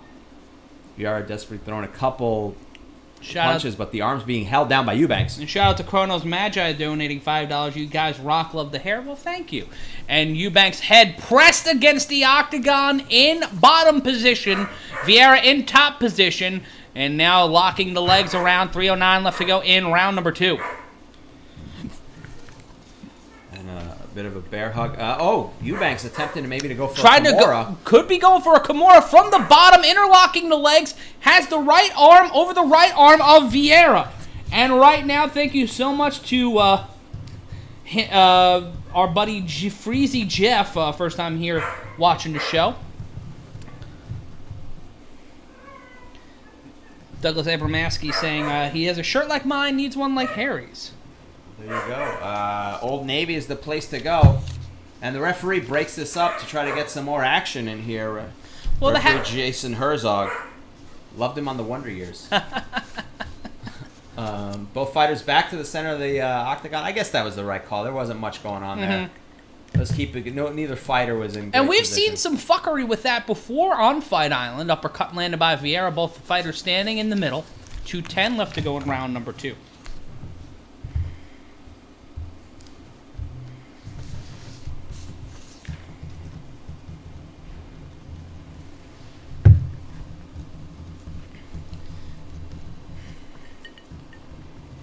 Both fighters back to the center. Yeah, of the cage. there's nothing doing here. Going on here. We both caught ourselves in a lull, but there wasn't anything to call. Minute 45 left to go in the round, and it's like that Simpsons episode of soccer. Standing. He holds it. Right hand by Eubanks. Right hand by Vieira. We will be joined by Kent Brockman, if there is time. Former sports and weatherman turned anchor and host of Ion Springfield. Indeed. And Springfield Squares. And we might be cutting to an episode of that if this fight doesn't pick up, because it is not much happening at the moment ever since referee Jason Herzog separated them. Not his fault. And we've got over 1,300 fans watching us right now across the Combat Culture Network. We're so thankful for joining us. Sorry. Thank you, Eubanks, for throwing a goddamn kick. Vieira with a left-right combination, overhand right to try to close it out. 57 seconds left to go in round number 2. And now Vieira showing a flurry after Eubanks landing an overhand right. Quick jab by Eubanks, jab by Vieira. 49 seconds left to go in round number 2. Body kick by Eubanks, finally showing some life. I think she's a little gassed. Both of these fighters are a little tired there, Harry. I think they're starting to show a little bit of that Abu Dhabi time change when you look at everything especially here. For Eubanks, who took this fight on short notice. And fighting 2 weeks ago. Like, that's the motherfucker of it all. Uppercut by Eubanks, not landing. 24 seconds. Left hand by Eubanks, not landing. Quick left hook trying to go. I mean, at this point, I think Vieira might be leading on points just because she was on top. But I don't know what the judges will say. 11 seconds here. A side kick from Eubanks, and not much else going. Both fighters in the center. Oh, a couple quick combinations by Vieira at the end. And we will go to round number 3 when we take a look at both of these fighters. Vieira, when it comes to leveling up, she leveled up against Kat Zingano at UFC 222, but her last fight back in December, she got clocked by Irene Aldana, who we'll see next week against Holly Holm. So, kind of hard to see her get a stoppage here. She's going to need these last 5 minutes, dominate and try to just slow down Eubanks. We saw 2 decisions. Eubanks has lost the decision against Betch Correa and Aspen Ladd and faced stiffer competition. I don't know if you brought this up, Harry, earlier, but has faced stiffer competition than Vieira, but, traveling to Fight Island from Vegas, going from the baby cage in Vegas to a larger cage, that changes your entire game plan. It does. Vieira's corner, by the way, telling her she doesn't have to brawl. Just hit. She doesn't have to brawl. So it basically kind of hit and move. She doesn't have to get into a firefight. That's their recommendation in the corner here. And those who are saying we're on a delay, we're doing that to have real-time interaction with you guys. We're watching this. Our internet connection is kicking it out. We're watching things as they happen. But we're trying to catch the chat with you guys. So you can fix that by pausing the event 10 seconds. As you watch it. And both going into a clutch here, throwing hands. 15 seconds gone by. And now Vieira got wielded into a firefight. She walked into a firefight. Now going against the exactly what her corner told her not to do. But corner people, you don't have to listen to him. That's what Daniel Cormier said. You don't always have to listen to him, I believe. I think I'm paraphrasing. And she lands a good jab, did Vieira, on Eubanks.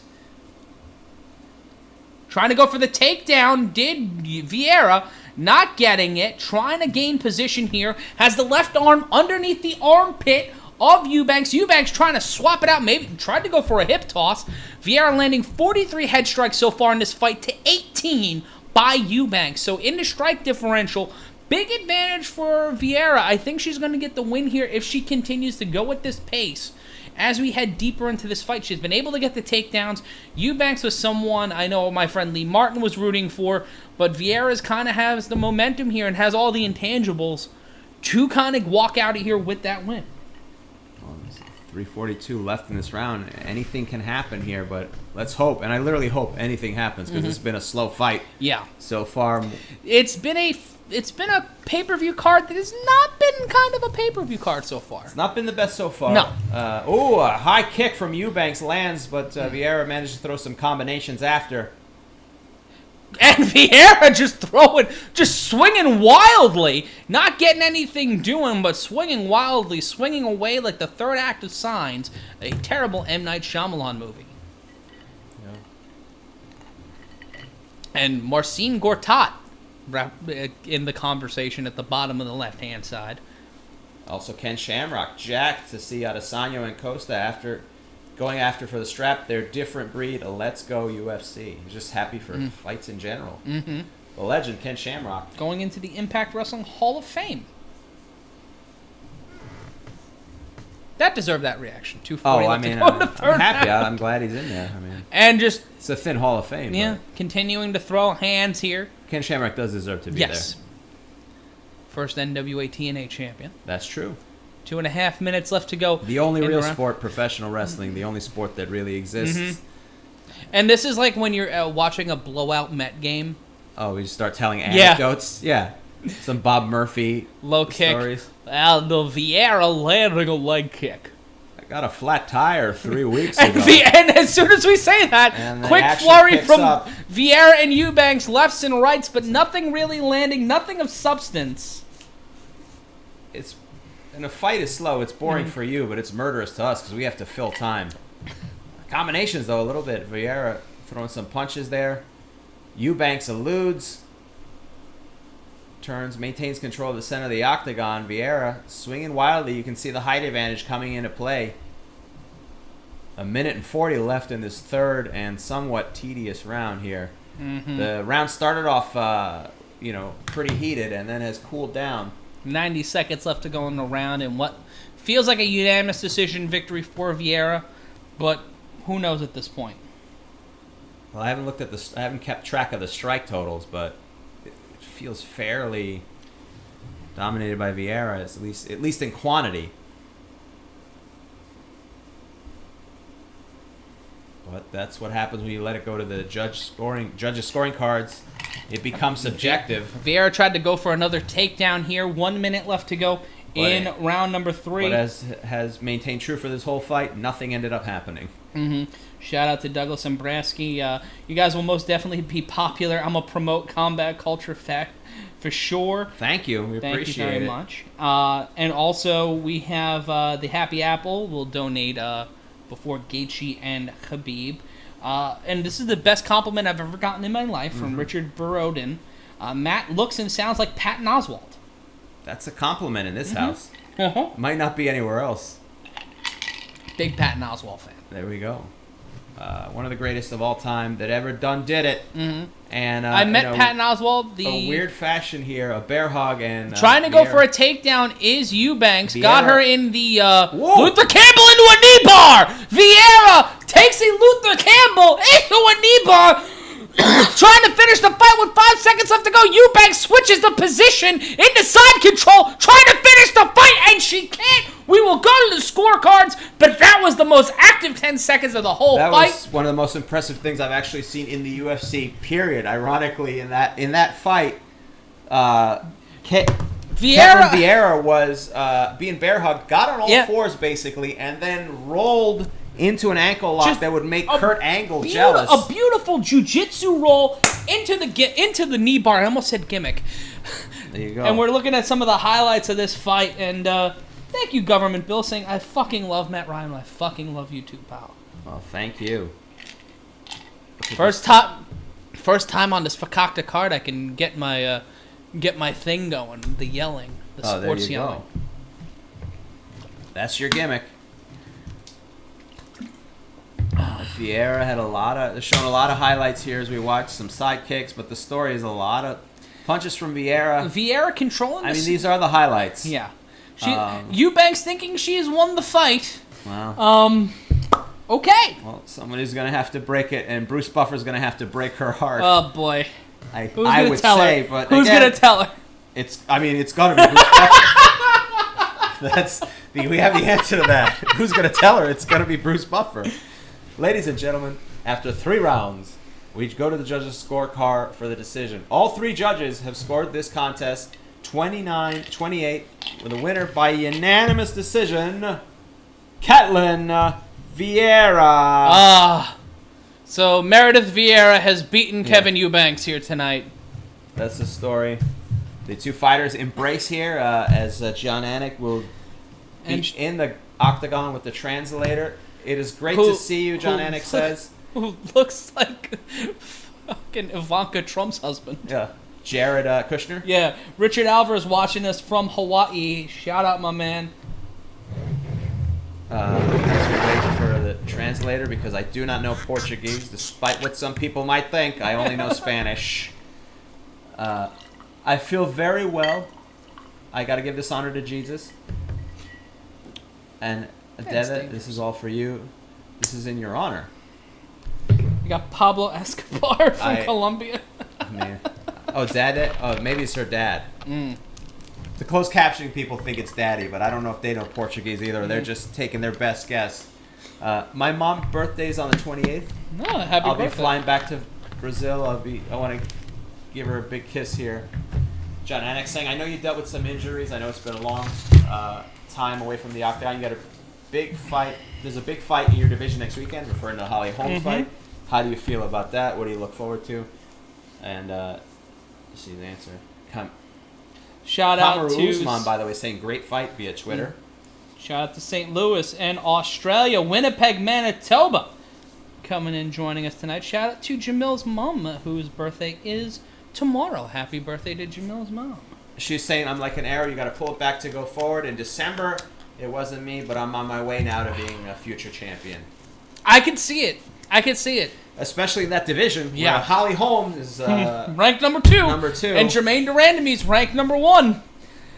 It's like the dying days of the Amarillo territory. Number 3 is the where's the beef? So, I mean, it's not a strong division. You know. Number 4 is Candice Bergen from Murphy Brown. Really? Yeah. Number 5, Kirstie Alley. Number 6, Shelley Long, though. Oh, okay. Which is surprising to me. Rhea Perlman only ranked 14th. I think that's only due because of COVID. She does not have the number of fights, but... A shout out to Diane Ledford, who donated and is coming to us from Ohio. My heart is in Ohio. You're gonna take a constitutional facility break. We got people watching us from North Dakota. No one gives a shit. I give a shit. Harry gives a shit. If it was South Dakota, fuck that. But North Dakota. And coming up next, it'll be Kai Kara France representing the Israel Adesanya fight team and Brandon Royval, the Raw Dog, coming up next.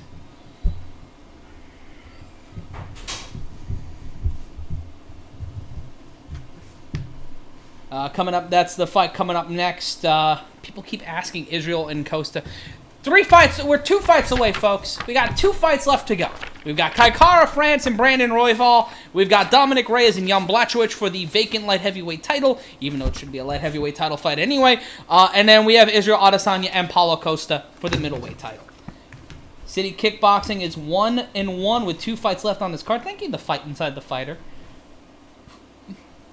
Infidel09, what are my thoughts on Colby and Masvidal in December? I pray that Street Jesus beats the ever-loving piss out of Colby Covington. That is my hope. Colby got a big win against an over-the-hill Tyron Woodley on Saturday, breaking his rib. Good for Colby Covington. When he faces legends in the division, he beats them like he did Robbie Lawler last August on one of the lowest-rated ESPN fight cards in UFC history. Harry and I were actually there for that fight. But going with Street Jesus in that one. Going with the guy who fought with Kimbo Slice. When it's Colby Covington against the guy who fought with Kimbo, I usually side with the guy who fought with Kimbo. I look like the fat dude from Harry Potter. Which one? Am I a Weasley? Am I a Dursley? You know. Which one am I? Pick a lane, folks. Pick a lane. Liberty beats. Colby used to fight with Masvidal all the time. Okay, so did Masvidal also fought with Colby. So kind of a false equivalency there, Chief. They were training partners. We've got Korean Zombie against Ortega. I think Jung versus Ortega, pardon me. I go with Ortega, but we've not really seen the best of Ortega since that title fight loss. So I don't know which Ortega we're going to get. Ricardo, Berteran, where are these guys broadcasting from? We're broadcasting from somewhere in New Jersey, between 1 and 9. Kai Kara France, the -220 favorite. Royval, the +185 underdog, according to DraftKings. Not bad odds, not bad odds. Someone's asking about Tyson and Roy Jones. I think it's going to be Tyson. To quote the late, great Christopher Wallace, call the coroner. Oh, boy. Saying Tyson all the way? Tyson gonna fuck him up. Yeah, I mean, He looks impressive, although Tyson did admit that he was gassed after whatever social media video he did. But Roy Jones has been fighting Russian tomato cans for the past decade and doesn't have the best record. Yeah, so I still think it's going to be... and Roy Jones Tyson. At heavyweight, like, he's not going to have the speed. When is that fight going down? November. November. And if you want this fight to be streamed by us at Combat Culture, tweet at MMA Mania, tweet at BloodyElbow.com, and let them know. We want Matt and Harry. We want the fight to be called. If enough of you do it, we'll do it. I mean, whatever you guys want us to do. If you guys want us to call mud wrestling, we'll do that. If enough people demand it.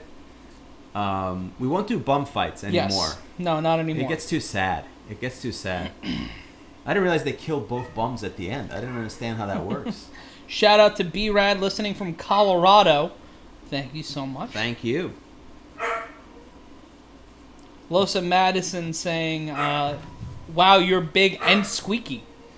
Big and squeaky? That was my, plush toy? Yeah, I guess so. Like one of Olive's dog toys? Oh, okay. I guess. Yeah, Big and Squeaky was your hip-hop album. Same joke twice for the new viewers. Yeah. What up, bap. In a different location. I like how they just move her around. I mean, it makes sense, but it is fun to watch. And as she prepares, Megan O'Leary. When we see Megan O'Leary, that means the fighters are mere seconds away from entering the sheetrock hallway that they made. It does look like cubicles at like a boiler room type of situation.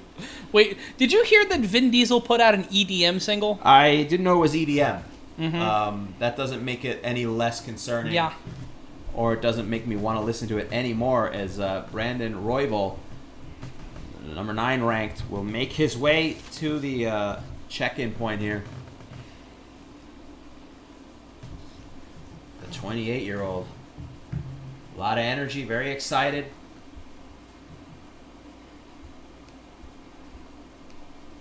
And let's see here. Of course, nicknamed the Raw Dog, with a dog with a W. Yeah, you know, the proper spelling. There we go. Ready to watch. Speaking of dogs, you can follow Olive the Fat Baby on Instagram. I'm legally obligated to say that once a fight. Or the dog, or the dog will sue me. I will be sued by my own dog. Well, it's not the first dog to sue you. You know. Stop eating their food. That's my whole thing. Brandon Royval, on a 3-fight win streak, finished 10 of his last 11 wins. 10 of his last 11 fights are wins. 7 of those are submissions. Here's a good one. Pretty strong. Fishing 4x4. Matt equal Carl MMA Marks. Carl MMA. That's a good one. That's a good one. It's a deep cut. Losa Madison, Matt Ryan, you got to come see me in Hawaii. Fly me out. Also, I'm not going anywhere. The world's on fire. Not at the moment. I got this, and I don't want to leave the house. Not at the moment. Plus, you got that dog to take care of. IBH in the chat. Cheesecake or chocolate cake? I'm going chocolate cake.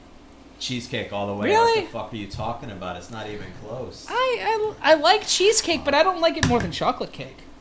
I've had maybe 1 or 2 bad cheesecakes, and by bad, they're not great. I've had a lot of crappy chocolate cakes, dry, uneventful.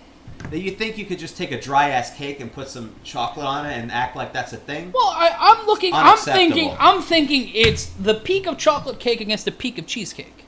Like, you give me a key lime cheesecake, yeah, I'll take the key lime cheesecake, but you know. That's a tough one, but I think I still gotta go cheesecake. It's That's never fair. disappointed me. Anyway, I could get some extra dairy into my system. We are not against someone sending us free cheesecake. That's fine. We'll take it from wherever. Follow us on Twitter and DM us about cheesecake. Any co-sponsorship events? You Yes. have to give us money. We'll do it for the cake. Well, for yes. the love of the cake. That would not be the worst thing we've done for. Kaikara France, highest takedown defense in UFC flyweight history at 90.9%. Tied second most flyweight win since 2018 with 4. He makes his way into the octagon. Composes himself right outside, and he's in there. And he's on a 3-fight winning streak, including his UFC debut back in May, Harry. Fucking May against Tim Elliott. Only career losses have come by way of decision. Last 3 wins were all by way of submission. He's only won 1 fight by decision, so 2 of his career fights have gone to decision, did Brandon Royval. Let's take a look at the tail of the tape here. Royval with a 5-inch height advantage at 5'9" to 5'4", but Kai Kara-France has the reach advantage at a 69-inch reach to 68 from Royval. A 1-year difference in age. Royval 28, France 27, both at 126. And now Abuelita's favorite, Bruce Buffer. Shout out to Iniobong Akpan donating $10 to the cause. Great job, guys. Also saving me $64.99. Thank you. There we go. The plus 85 underdog is Brandon Royval, according to Government bill. Vince Diesel's the Microsoft Paint of music. Oh boy, that's not a compliment, I'm guessing, right? Losa Madsen and Richard Alvarez really wanting us to come to Hawaii. Fly us out when the world's not on fire. We'll do a show from Hawaii. We'll do a live show from Hawaii. Do you have functioning internet? That's my concern. And do you have a place for the dog? Yeah, if we can, she won't bark. You need to bring all of us. And Kai Kara-France from New Zealand coming in at a minus 220 favorite here. Mr. Rouge 25 saying, how about Indiana? You just opened your whole ass state up? I'm not sure. That's going to be a tough one. Yeah. Y'all voted Mike Pence in the office. That's going to be a no from me, dog. The man looks like politics aside, he looks like a Lego doll. Someone said that Mike Pence looks like every evil senator in an X-Men movie. The one's always trying to kill the mutants.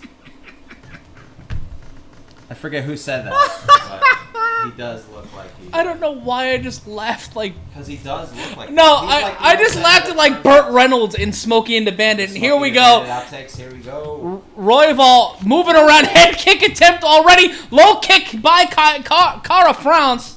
And taking down Royval, who is all energied up. He looks like he looks like someone who slid down the slopes. He's ready to go for it. Going for a couple kicks. Another high kick from Kara-France. Oh! Kara-France with an overhand right! And then, back elbow by Royval! Illegal knee by Royval! And now trying to go for a weird-ass armbar! We got ourselves a fumble fuck of a fight! 40 seconds in! A lot of craziness here. Somehow... Royval on bottom, Kara-France trying to take the left leg, of Royval. Now a figure 4 armbar attempt or a figure 4 Kimura attempt by Royval. Perhaps an Indian deathlock of some kind also? Somewhere out there, Wahoo McDaniel is smiling and he doesn't know why because he's been dead for 18 years. And Kara-France has his arm stuck. Royval... And maybe trying to go for a power bomb or trying to adjust his way out of it. And we are less than 2 minutes into this fight, less than 90 seconds into this fight, and both of these guys have pretzeled one another, and now Royval in trouble, Kara-France trying to lock in a submission. It looks like a fucking Chikara match on the ground right now. Both fighters going back and forth here, trying to grab for anything. This could be anybody's submission when they come out of it. It's like one and of now a lateral press by Royval, trying to go for a single leg pin, shooting the half, as it were. Inside control. 3:16. What left to go in round number 1? Royval on top at the moment. Kara-France finding himself on the bottom, but still maintaining hold here. A lot of grapevine of the legs, both. Royval now looking like he's going for wrestling pinning attempts. 3 minutes left to go in round number 1. Royval in control. Kara-France, who got a shit ton of momentum early in round number 1. I feel like Royval doesn't know what sport he's in. He keeps trying to go for a lateral press. Royval looks a little bit gassed from all the energy here, trying to catch his breath. Still 2 minutes and 40 seconds left in this first round. And Kara-France, rolling onto his knees. But giving up his back. Yeah, he gave up all of his back to Royval. Royval's last 3 wins were all by submission, 2 by arm bars, 1 by an arm triangle. Kara-France escapes. Both fighters back to their feet. Standing in the center of the octagon, 2:20 left to go in the round. Royval throwing a left, trying to feign some strikes here. Controlling the center of the octagon. Spinning head kick misses by Royval. We got ourselves one hell of a fight here. Entertaining as shit. And Royval throwing hands and landing a quick knee. Kara-France gets caught. And now both men throwing hands at one another. Not landing. Looking like Rock'em Sock'em robots. Royval trying to go for a 1-2 knee combination, not landing. Royval almost too much energy here, just with that height advantage. Oh, a knee from Royval. And now trying to go for a bulldog choke. He's got Royval's got Cara France, but Cara France fights out of it. But once again, into a pseudo guillotine situation. Pardon me. 95 seconds left to go. With Cara France is back to the octagon, trying to fight out of it, and now trying to hook the legs is Royval. Trying to wrap around. He's got Cara France in trouble in a guillotine. Trying to lock in the guillotine. Cara France trying to push his head out, and he does. 118 left to go in round number 1. This has been one hell of a fight so far. Cara France in top position, but taken down by Royval. Royval trying to go for a knee bar. Cara France back to his feet. Both men now standing. It's a back and forth helter-skelter fight so far with a minute still left in this first round. Oh, head kick blocked, ankle kick by Royval to Cara France. And still, it's been a very eventful first round here, making up for the first 2 fights. And Royval slipped again. This is the 3rd or 4th time Royval has gone for a kick and slipped. Both fighters back up, center of the octagon. Another knee that lands from Royval. And just throwing hands are Cara France and Royval. Cara France bleeding from the nose and a little bit from the lip. Throwing hands here. 32 seconds left to go in round number 1. How the fuck is this round 1? Now Royval just throwing hands. Cara France exchanging with a hard right knee by Royval. Royval with 23 seconds left to go presses Cara France up against the fence. Number 7 ranked and number 9 ranked. Royval landing 30 strikes just in this round. Now over 30 strikes. Cara France less than half with 12. Now Cara France in control, pressing Royval against the fence, but Royval throwing hands back at him. This is a flyweight fight for the ages here, folks. The flyweight division back in spades, and we will go to round number 2. And let's see if I can hear what the corner has to say. What an amazing, chaotic first round, a roller coaster of first round. Royval came in with a lot of energy, maybe too much energy. Let's see what his corner has to say. I want you to breathe for me for a second.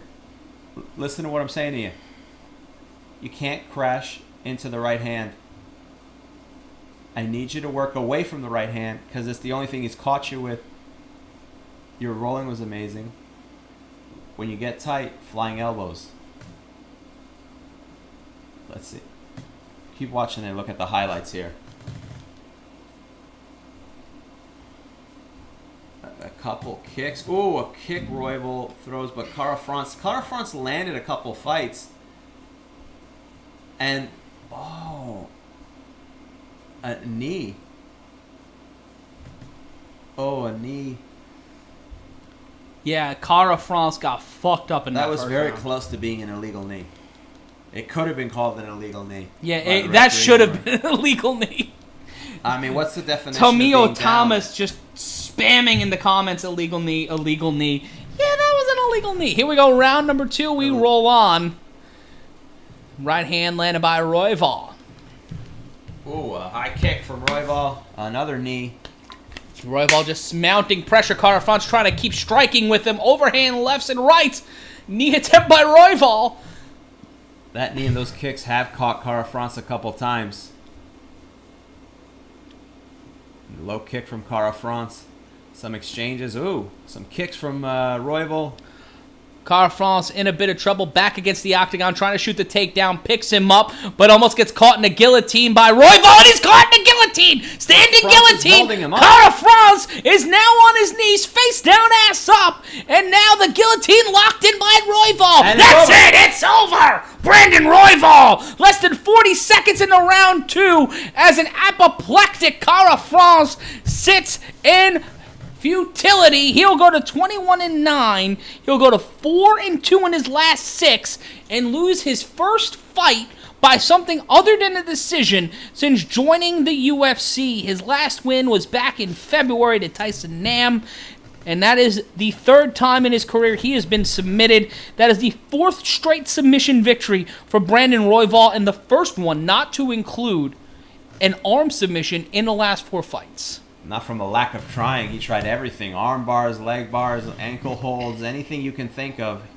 Heel hooks, it didn't matter. But it's a strange situation. And Cara France, disappointed immediately after tapping out, knowing that he made a huge mistake there. I almost thought it was a huge mistake to hold on to him. We go back to the replay here. The takedown attempt by Kara France. He shot for the single leg, but Royval saw the opportunity, cinched up the guillotine, the old DDT approach, hooking that arm under, and just hooked and grapevine the body. It's almost like he hesitated, picked him up, hesitated, held on to him long enough, and didn't drop him, which allowed Royval to lock in that guillotine. And then also held on to him while he was holding him up and being choked. Yeah, both of those guys deserve a bonus, by the way. Performance of the night, fight of the night. Fantastic. And we are heading into 2 title fights. Harry, you do the post-game, you do the post-fight wrap-up. I'm going to use the restroom really quick. There we go, as Jan Blachowicz will be joining them in the octagon. Let's see what he has to say. Oh, wait, as we wait, excuse me, for the announcement from Bruce Buffer to make it official, but it will be... winner by submission, Brandon Royval. Doing the introduction at 48 seconds of round 2. The winner by submission, by guillotine choke, Brandon Raw Dog Royval. And Jan Blachowicz in the octagon to show sportsmanship. Wow, says Jan Blachowicz. Here he is, Brandon Royval. No win bigger than that one for you. And you got a performance bonus back in May. Beautiful effort tonight. How do you feel? Brandon says, my dumbass got dropped twice, but other than that, I feel good. I can do better. You know, hey, I get in there, I fight. Can't ask for more than that. Jan Blachowicz saying, one of the best rounds in 2020. The second round was all you. What adjustments? He says, I didn't make any good adjustments, but I picked up the pace and to stay on him. He was throwing bombs. I feel like I was popping off more shots. He was definitely landing the harder of the shots. It is what it is. We're out here to make statements. Thank you, guys. Thank you, Cyrus. Thank you for everything we're doing. Jan Blachowicz says, I know you feel like you had a lot of advantages, speed and grappling. Brandon Royval saying, I feel like I did not have the power. I feel like I have to look it over. I pulled it out of my ass. It is what it is. I think that makes me number 7 or number 6 or something. Whatever. We're doing this, baby. What's up? What's the forecast for you, Anik says. Brandon Royval saying, I was going to call someone out on the top 5, but I got dropped a couple times. A lot of respect. Royval admitting that it was not the best fight on his part. I mean, it was wild. It was crazy. It was enjoyable, but he is correct. There was a lot of things that do need some work in that fight. A lot of mix-ups, a lot of slips, a lot maybe too much energy, too much anxiousness. You can hear from the post-fight interview that he's a very young, I hesitate to say immature because that's not fair, but definitely young and somewhat inexperienced or maybe needing a little more seasoning. Caught himself in a very good situation as Kara France gave up some body positioning there, but nonetheless, Brandon Royval took full advantage, and the Raw Dog is now 12-4, and moving up in the flyweight division. And hey, good job. Just reading some comments here, and thanks for doing this. What you do, Matt's calling is amazing. I agree with you. Matt's calling is phenomenal. One of the best play-by-play guys. Technically, not he's in the business, but he's unknown. He should be known more, and maybe you can make that happen for us. I'm here not as an expert. I'm just here for my looks. As we see Dominick Reyes warming up, and technical snafu there. Looking good over there. Yeah. We'll leave it as is. Jan Blachowicz, 26-8. A little bit of shadow boxing to the camera. Some elbows. I don't know how effective. It's after 11:40, so that's why the light got cut. It's combat culture after dark. Yeah. This is after dark. So this is where we put on the smoking jackets, and we have spoken word performances by Allen Ginsberg or whatever. Hey, Tyler Lee, thank you for joining the show. Matt has the greatest color commentator line of all time. Fumble fuck of a fight. Yeah, it was a fumble fuck of a fight. And you know what? To his credit, Brandon Royval is stated as such, saying that he was going to call out one of the top 5 fighters in his division, and said, "Yeah, but I stumbled a lot in this fight, so I got a lot to work on." like I said, you get the sense when very excited, very pleased with his victory. But definitely a guy who needs a little more seasoning, I think. But there's some great stuff in there for sure. I mean, he's 12-4, and he's on a good run. But that was a good fight. It was a fun, entertaining fight to make up for the first two, which were a little bit slow. Mm-hmm. And if you hate our beards and my hair, we are donating tonight to vote.org. If you donate to vote.org and you send an email to feltfundraising@gmail.com, if we donate $500 tonight to vote.org and you let us know at feltfundraising@gmail.com, I will shave my beard and just have a mustache for UFC 254. If we raise $1,000, Harry will shave his beard. There we go. And if we raise $2,000 for vote.org tonight, I will shave my hair and my beard and just have a mustache for UFC 254. So you go to vote.org, you donate, you send us an email at feltfundraising@gmail.com. That's feltfundraising@gmail.com, and we will do what is asked of us. So you send that email to feltfundraising@gmail.com. And we see the promotion for the October 24th UFC 254. Going to be headlined by Khabib and Justin Gaethje. A tremendous fight, an exciting fight. Would you say possibly the biggest fight of the year? Yeah, that definitely if not the second biggest fight of the year. And let's see here, champion versus champion, as we settle some business here. October 24th, Saturday. That's going to be a fun one, and I believe we should be joining you for that one as well. So if you're enjoying this, as we take a look at the UFC light heavyweight rankings, of course, Khabib, I can never get this right. Khabib Nurmagomedov. I know how to say it, and then I get Nurmagomedov. Oh my God, all right. Anyway, Justin Gaethje, obviously the number one contender, Justin Poirier, followed by Tony Ferguson, Dan Hooker, and Conor McGregor, still technically ranked 5th in the lightweight rankings, even though he is supposedly retired and will spend next month or whenever fighting Manny Pacquiao. Allegedly. In the Philippines? Did he say that? It'd be in the Middle East. It would probably be in Abu Dhabi. In the Middle East. Or Saudi Arabia. Justin McGregor. Winsby, who wants to see Matt Ryan get drunk as fuck? Well, we're all... You're already watching. If you got YouTube, if you can type this, you're watching Matt Ryan get drunk. Oh, that's right. That one is Saturday. Holy shit, that card! On pay-per-view. So UFC 254, we've got Khabib versus Justin Gaethje, Robert Whittaker versus Jared Cannonier in what may be Robert Whittaker's funeral.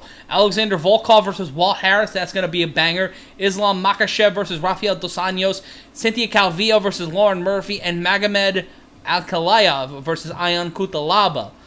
Damn, that's a good card. That's a good card. That is a good card. At 2 p.m. A day game. Here we go. Quick question while you have some time to kill. So we haven't spoken since the last set of fights. There's been a lot that's happened. Of course, the always controversial Colby Covington. So let's highlight what went down with all that. So he won. You're right. He called Black Lives Matter a terrorist organization. All right. So Colby Covington is the same human being that Colby Covington has been since he decided this was his gimmick. Okay. Colby, you cut shit promos. I can cut a better promo than you. This is a better promo than anything you've cut in the past 5 years. Please learn how to say things in long form with some semblance of an emotional connection. Because your detachment from reality, and I want everybody to look into my eyes right now, because this is a promo. This is a wrestling promo. Because I'm talking to you right here, right now, in front of God and everybody, and I'm telling you that Colby Covington does not know how to articulate a thought. He is someone who thinks that 1970s catchphrases, Breitbart buzzwords, and talking like someone on Reddit will get him over. Sweetie pie, you're fighting over-the-hill guys, and you will not get a fight with Kamaru Usman because he broke your face. I will say this again. He broke your face. So no matter what you do, no matter what kayfabe fuckery you decide to do, whatever Vince Russo in 2000 things, you can create the Colby Covington belt of excellence. Red strap and everything, and have it be MAGA on the plate or whatever. You are a mid-carder in an upper-card world. This has been a professional wrestling promo. If you would like one written for you, follow me on Twitter at @MRyanConsulting. If not, continue to look like someone who failed out of Dartmouth because they failed out of their lacrosse scholarship. Love you, Grandma. Bye-bye. And once again, if you would like to see Colby Covington in an empty arena match against Magnum TA, that will be taking place this Sunday at the Omni. Mm-hmm. And now as we prepare for Dominick Reyes, and back to kayfabe fighting, Dominick Reyes versus Jan Blachowicz. Interesting fight here. The co-main event tonight. I triggered people. Oh, they're upset. Ooh, I triggered. On what sense? What happened now? Let's see. I cringe. This guy sucks. Just describe the fight. Schmuck. Proper use of schmuck. Good use so of yeah, schmuck. that's the correct spelling, correct usage. Good job on that. Colby is the GOAT. He's a great fighter. He's a very good fighter. I don't know if he's not the greatest of all time. Parties on. No. He just had his It hasn't even been a year that he had his jaw broken. Mm-hmm. How he's the greatest of all the time. The man got pinated on pay-per-view. It's not even the greatest. It was in December. Year. It was like it was 10 months ago. It was the last pay-per-view of the year. I mean, it hasn't even been 365 days. So my point still stands. And listen, politics aside, I know what he's trying to do. You know, I usually like shit talking. I do enjoy it. There's something about his shit talking when it connects. Yeah, he's just not genuine. It feels like just someone's writing it for him and he doesn't know how to, it feels like he just knows how to say one thing. But it's great. Like when you're arguing with a teenager and they feel like they know what they're saying and they feel like they can just hammer the same point again and again and again, but it's not there.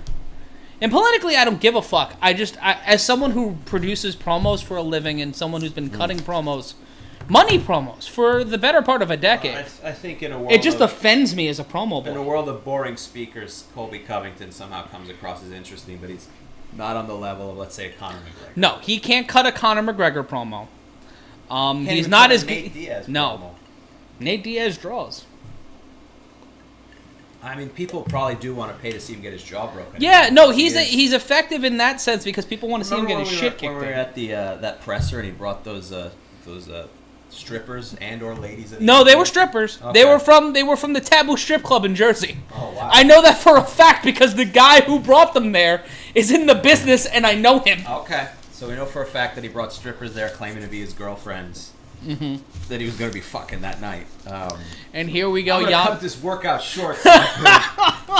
Are you fucking carny bullshit? And it is time for our co-main event of the evening. And thank you, Frank F. And whatever you're for politically, I don't care.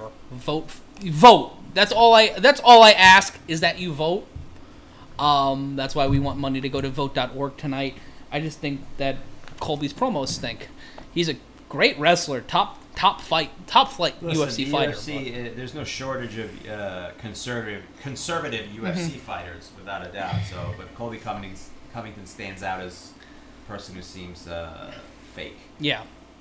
Anyhow, number 3 ranked Jan Blachowicz. 3-fight win streak, second highest takedown accuracy in UFC lightweight history, 52%, and a Brazilian Jiu-Jitsu black belt. Damn, no white belt's going to be thrown in his direction. Blachowicz, of course, this is 3 straight wins over Corey Anderson, Jacare, and Luke Rockhold. That's a pretty impressive. That's a solid 3 straight. Solid resume builder there. And this is his first title shot. 10 wins and 5 losses by decision. So this is a guy who's gone the distance before but has never fought a 5-round title fight before. So this is going to be an interesting deep waters for going up against a guy who should have won the UFC light heavyweight title in this last fight. Was that last month or the month No, before? this is last fight. His last fight. Dominick Reyes. Yeah, Dominick Reyes. Like that was fairly recent, right? That was earlier this year. Right, we saw that fight. His split decision loss. We covered that, yeah. Yeah, should have beat. I think he should have beat Jones by split decision, but he lost by unanimous decision. Very close. It was Vegas not Jones' most impressive fight by any means, but unfortunately, when you go to the judges, that is what potentially happens.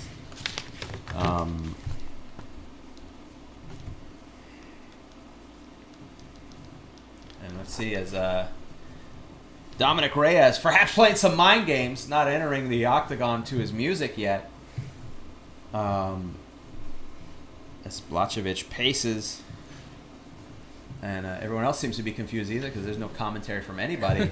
They're just letting the walkout play. The barefoot Dominick Reyes representing the Mexican and American flags together. I'm sure Colby Covington is writing a tweet as we speak. Before the loss to Jones, had a 12-fight win streak against Weidman, Volkan Ozdemir, Oven, St. Preux, and Jared Cannonier. He's knocked out 7, submitted 2, and has had 3 wins by decision in his career, Harry. So this is going to be a very interesting fight for Reyes as he fights again at light heavyweight. Did some damage at middleweight, but now coming up to 205. This is his second straight title fight. As Jon Jones has officially moved up to heavyweight or has decided to shoot up the club again. We don't even fucking know what Jon Jones anymore. Boy. Anything happens. There's still time left in 2020 if you have the Jon Jones fuck-up pool. I have my money on drives a moped into a swimming pool. But we'll see. Like a Vespa or just any kind of moped? I mean, I think I'll win no matter what. Yeah. But in my head, it's one of those ones that you can rent. I don't know if they have them out Oh, in, like a New Lime Mexico. or whatever Yeah. the fuck? Like a scooter, just a straight up scooter. One of those that somehow, in the Kill midst people? of everything, we allowed people to just start renting scooters without any experience or driving license. It's like City Bike. And that has caused a lot of fatalities, but because it's 2020, we're rolling with it. Shout out to Dimitri Mimi's watching us from Greece. We are international. Dominick Reyes, 4th highest striking rate among active UFC light heavyweights. 9 first-round finishes, 4 wins in under a minute. That's pretty impressive. And 5th highest takedown defense in UFC light heavyweight history at 82.4%. And 9 first-round finishes. Wow. What you said, 4 in I? under a minute, but 9 first-round finishes. Yeah, let's not let that get almost lost. 50% of that. 50% of his 9 first-round. I mean, it doesn't matter to him if this is 5 rounds or 17. He usually gets it done in the first round. And he's 12-1, by the way. So all but 4 of his fights have ended in the first round. I mean, 12-1, and the one was against Jon Jones, which he should have won, in my opinion, and your opinion as well. We are both united on that idea, and the fact that we don't like Colby Covington's promos. And shout out to Sammy from South Africa. E. Yale saying, too much hair, guys. Well, if you donate to vote.org, we'll shave. Let's take a look at the tail of the tape. Reyes with a 2-inch height advantage at 6'4" to 6'2" of Blachowicz. Both coming in at 205, but Blachowicz having a 1-inch reach advantage, 78 to 77 of Reyes. And now to the Brujeria known as Bruce Buffer. There we go. That jacket looks like the old lining of like a Wachovia bank. I mean, I love Bruce Buffer, so I wonder what he does with the jackets. We've never found that. I'd love to know. I think they just go into a closet somewhere. I mean, how many though? He's never worn the same one twice. Shout out to Andy in London, Timmy in Nigeria, everybody watching us from all across the world. We're so glad you're joining us. Mr. Aloha joining us from Kailua Kona, Hawaii. We got a lot of people watching us from Hawaii. Hey, brother. What's up, Oos? Even though that's Samoan. The Don asking how to watch UFC without these wankers. You can buy the pay-per-view, you little twit. Or, if you can't afford it, you can also go fuck your mother. That is always an option that's on the table. I know I've exercised it myself many, many times. Vegas odds. The plus 220 underdog is Jan Blachowicz. Shout out to Jamie in Puerto Rico. We've got Jesse saying why these guys got the same haircut. We've got St. Lucia in the house. We got East London here.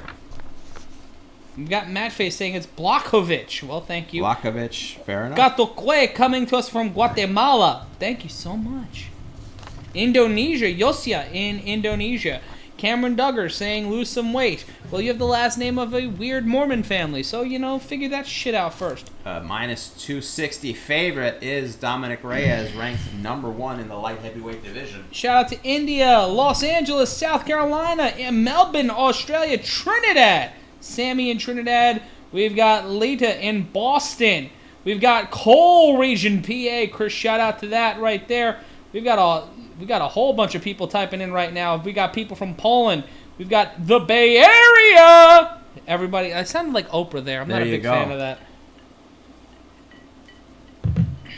Got Sydney, Tampa, Las Vegas. It sounds like I'm on fucking Jerry Lewis telethon right now. There you go. Texas, Jersey, North Carolina, Kansas City, Jamaica, United States, Canada, Mexico, Panama, Haiti, Jamaica, Peru. Blachowicz looking like the alternate universe Stipe Miocic. Oh yeah, except rocking a ginger beard there. And here we go, round number 1 of 5 for the UFC light heavyweight title. Blachowicz standing in the center of the octagon. Reyes pacing around the various logos that are advertising. We are just over 10 seconds gone by. No strikes thrown yet. Feigned kick attempt by Blachowicz, the number 3 ranked 205-pound athlete in the UFC. Reyes now controlling the center of the octagon. Left hand did not land by Reyes. Left hand by Blachowicz not landing. Kick thrown by Reyes. Not much doing for Blachowicz. Blachowicz returns with his own sidekick. Both fighters back to the center of the cage. Blachowicz is back to the octagon, being pressured by Reyes, slowly but surely. Just over a minute gone by in round number 1. A couple short kicks exchanged. Not much happened here. A little slow pace. Both fighters feeling each other out here. Reyes went for a body kick a few seconds ago. Not landing. Reyes trying to land. Blachowicz fending him off with a right hand. I think he did land it before taking one from Blachowicz. But both fighters back to the center. A front kick from Blachowicz. Blachowicz just sounds like an insult. Low kick to the knee by Reyes. 350. That was the outside leg of Reyes to the outside leg of Blachowicz. Blachowicz leading with his left. Reyes leading with his right. 3:38 left to go in round number 1. Blachowicz now controlling the center of the octagon. Pressuring Reyes towards the fence. Reyes trying to push away.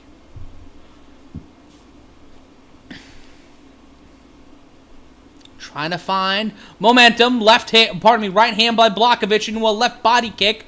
Landing the body kick, not landing the punch. Low kick by Blachowicz, not landing.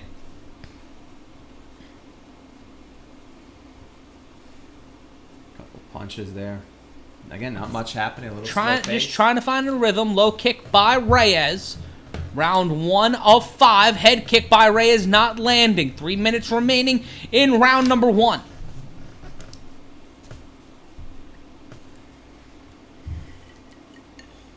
Fighters back to the center of the cage. 2:45 left to go. Both standing in the center as Harry said. No strikes. Low kick, kick to the hip by Blachowicz. Met by a left hand by Reyes. Blachowicz leading with his left. Reyes leading with his right. Low kick by Blachowicz. Let's see here. Again, not much going on here. The crowd silenced if there was a crowd. Yes. It would sound exactly the same. Perhaps some boos at this point. A couple quick jabs from Blachowicz. Reyes getting back into the center of the octagon. Can kick by Blachowicz. Does not land with the left leg. Interesting. Pacing around. Another kick not landing by Blachowicz. Body kick landed by Reyes. Pressed up against the cage was Blachowicz. Might have had the wind knocked out of him for a second. Blachowicz leading with a right hand. Straight right, not landing. Both then trying to get each other's rhythm and timing down. As Blachowicz controls the center of the octagon, Reyes pacing. More of the same. A minute 36 here. Each fighter trying to find an opening. Not much happening so far. Except some of those kicks have been really harsh, really strong. A lot of snap to them, a lot of power. But they've been infrequent. Left hand landed by Blachowicz, landing a body kick and trying to gain some momentum here. Quick flurry that didn't really materialize in anything as both men go back to that stand and pace. Right hand by Reyes not landing. Blachowicz going on his bicycle. Now walking in. Quick combination. Blachowicz throwing 4 to 5 strikes and then stopping. Not really piling things on. Side kick that has left a huge mark on Dominick Reyes' right rib cage. Yeah, you can see that deep bruise. And right near the lungs. It looks like something that you would see in Predator vision. Yeah. It looks like something you'd see on a heat sensor. Look, kick to the ankle by Blachowicz, not landing. We'll see if that has any impact later on, but that can't be good. It's not great to be kicked in the back of the lungs. Reyes thanking God that he's not in the baby cage right now. 27 seconds left to go in round number 1 of 5 for the vacant UFC Light Heavyweight Championship. This is a feeling out round for Reyes, but Blachowicz has been really controlling the pace of this round. It's like a very long sparring session as we hit the 10 seconds. Both fighters being careful. The action infrequent, but significant as far as the strikes go. A lot of harsh kicks, and then you can see a little bit of bruising on both of the fighters. But Reyes taking more of the damage as we see some of the highlights. And there's that kick. And there was a left kick to the body that just opened up bruising, and Blachowicz went to it twice. 2 shots to the ribs, just right above. Unless Reyes recently got an upper right rib tattoo that we don't know about. Let's see, Reyes' corner. You have to jam him. You're doing well. You're moving well. Harry, some people are saying you look like Johnny Depp in 21 Jump Street. Oh, that's a compliment. Finally, a good one. Shout out to my mom, who's in the chats, apparently. Let's see. Blachowicz' corner saying it's very good. It's very good. That's it. That's all they said. Very good, very good. Sometimes the Polish are...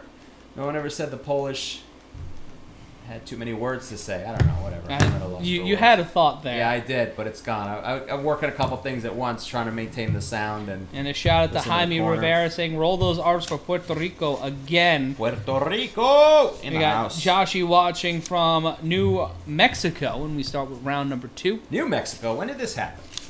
Since at least the 19th century, and now it's picking up the pace. I gotta update my globe.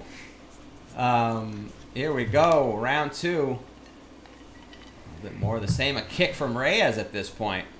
Trying to give him a matching tattoo on the ribs. But so far, more of the same. Both fighters pacing in the center, but... Blachowicz, quick flurry with lefts and rights and a high head kick that was blocked by Reyes.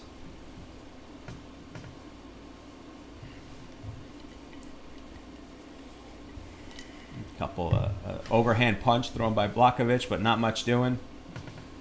4:15 left to go in round number 1. Both men in the center of the octagon pacing. Who would you think won that first round? I think Blachowicz won that first round. I would agree. 10-9 round for Blachowicz. Head kick by Reyes not landing, misses. but finding its range.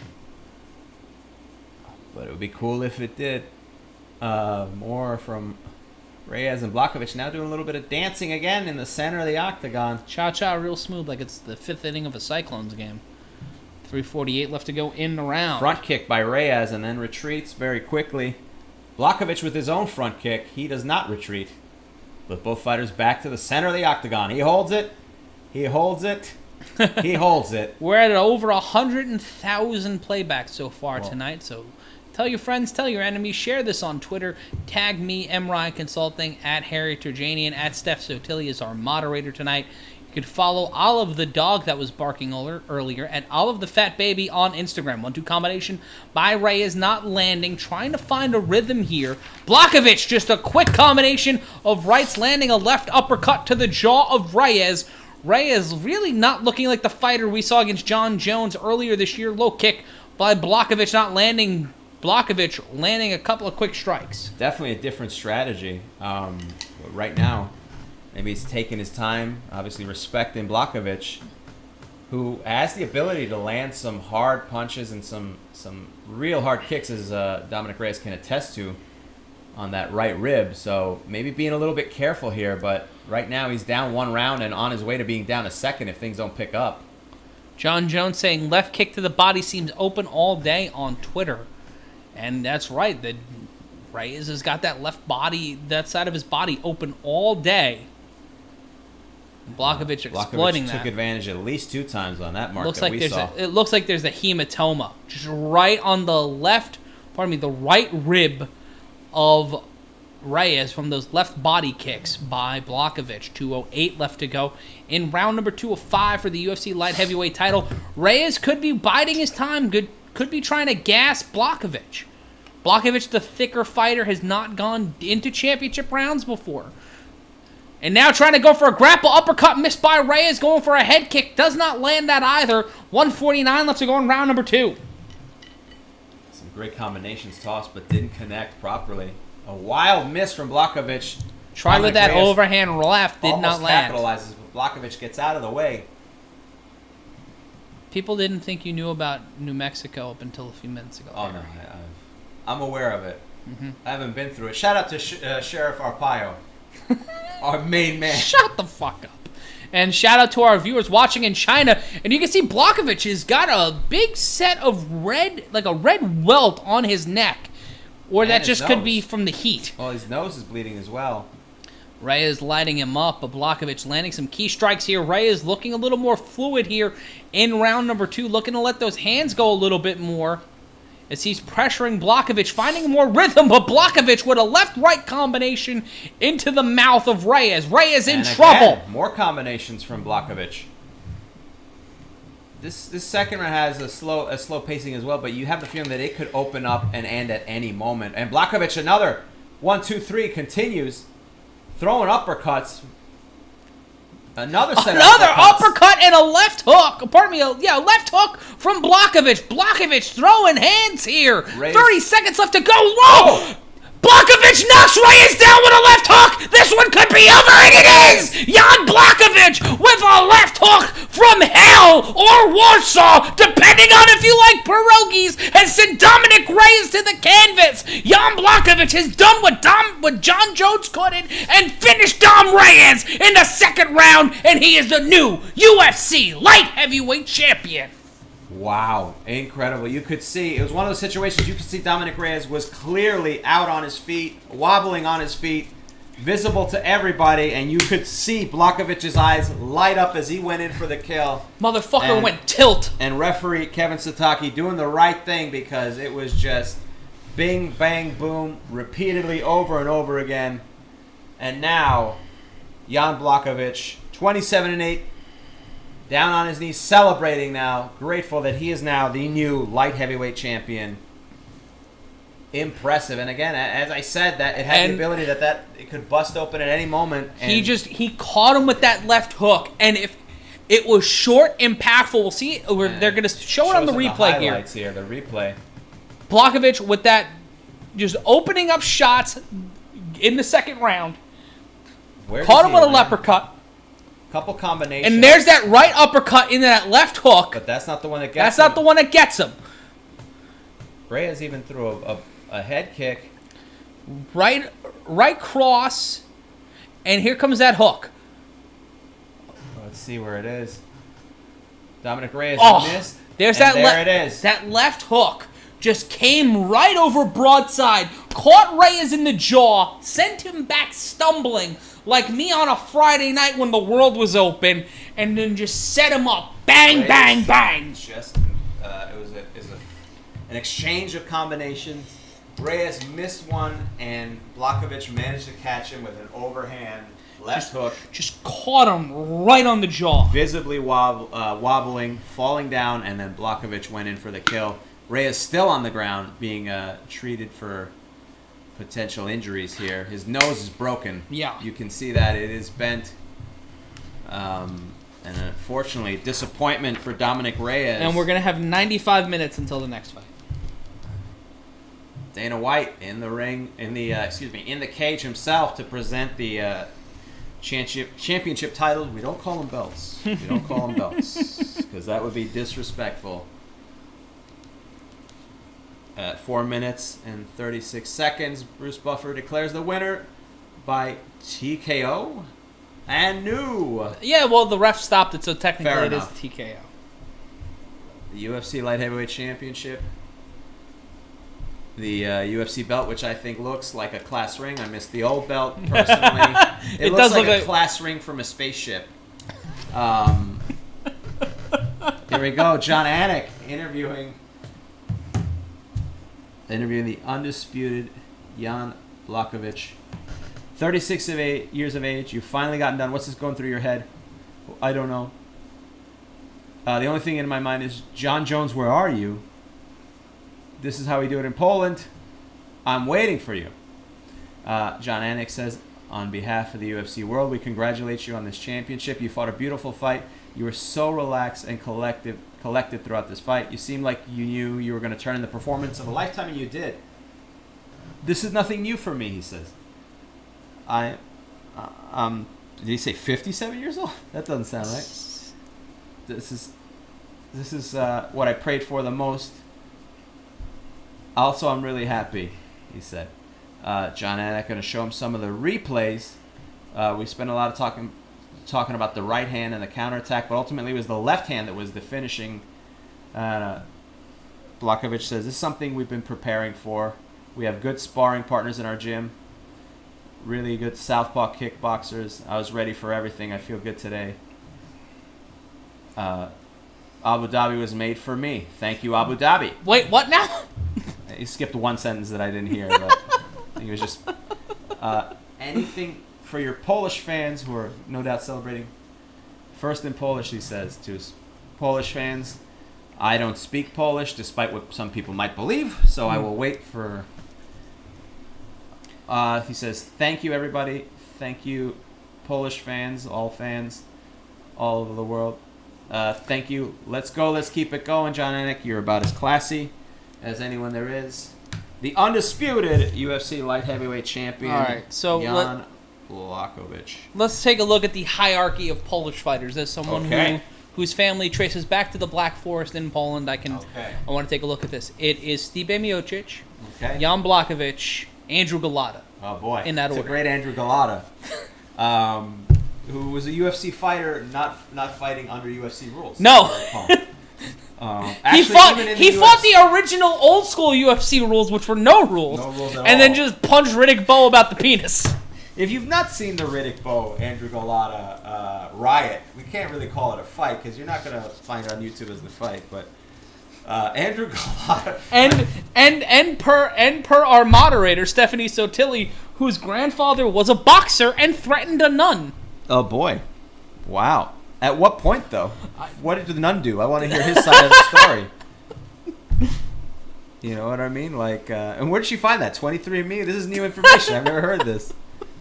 Get one DNA, Q-tip swab, and next thing you know, you're finding all sorts of stuff. Or you just didn't listen. Maybe it's possible. I think that I would have remembered. Other things I don't, Birthdays. Birthdays and... A nun hit her mother in a Catholic school, and her grandfather, an ex-boxer... Oh boy, came to the Catholic and school. threatened the nun. Who won that fight? Those nuns are tough. You never know. Yeah. Well, we'll see. It's always fun to punch a nun. Right? The nun hit her when her mother, kissed a boy in Catholic school. Oh boy, that's a problem in Catholic school. Yes. All right, there you go. That still goes on today. Yes. And the proud tradition. The grandfather beat the nun on points. We got time to kill. Yeah. What I suggest you people do after this is done, if you have not seen it, Andrew Golota versus Riddick Bowe. My favorite part of that is.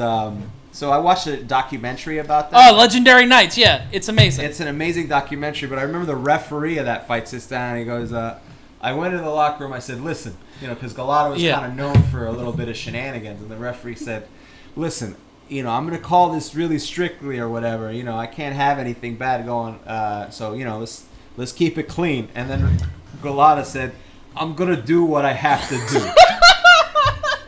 This is a man who got kicked out of Poland, by the way. Oh, jeez. He got kicked out of Poland. I thought he drowned with the Polish Navy. We're being asked for our picks for the main event. Watch that documentary, by the way, because he does uppercut Riddick Bowe, I think, 3 times. Even the second time. By the third time, the ref is like, wait a minute, didn't I just tell him? Oh, son of a bitch. And he had to throw the fight. And then Chad Stevens from Rhode Island checking. Liberty Beats came back to dislike. Hey, Liberty Beats, fuck you. All right. How about that? How about you go back to your sad life and your mediocre existence, probably selling insurance somewhere, feeling good, feeling like a proud boy on the internet. How about you go fuck yourself? How about that? Did you come back for that? He came back for that. All right, your pick. My pick, I'm going to go with Israel Adesanya. And a shout out to Nefrim Call of Gaines calling out from Croatia. Shout out to Croatia. Shout out to Nigeria. To everyone who thought that I was literal in saying 90 minutes, I was being facetious. I was being very facetious. Yeah. It's just gonna be a while. I mean, most of the fights have been fairly lengthy, right? Is this our first stoppage where we haven't gotten a decision? This is our first knockout. We had the submission in the Cara France fight. Okay, the TKO versus the KO. Well, the ref has to The referee stops it. The KO is like he out. He's out. He's okay. cooked. So he was still conscious. All right. And I'm not shitting on all salespeople. There are some salespeople that are very near and dear to my heart, and I love them dearly. They are. But he seemed like the kind of guy that was... Beautiful footage of Abu Dhabi. And, Harry, you answer some questions from the chat. I'll be right back. We'll be taking your questions. Now's your opportunity. Let's see what we have here tonight. Let's see. Any thoughts on how the UFC is handling... Oh, I missed that one. Sorry. These are coming in fast and furious. Izzy wins. Let's see. A lot of people. Harry is a pussy. Well, you don't know that for a fact. Come at me, bro. I can say that via the internet. He sells horse dildos to lonely housewives. To who? I don't know who that is for. Let's see here. I'm going to go down to the bottom.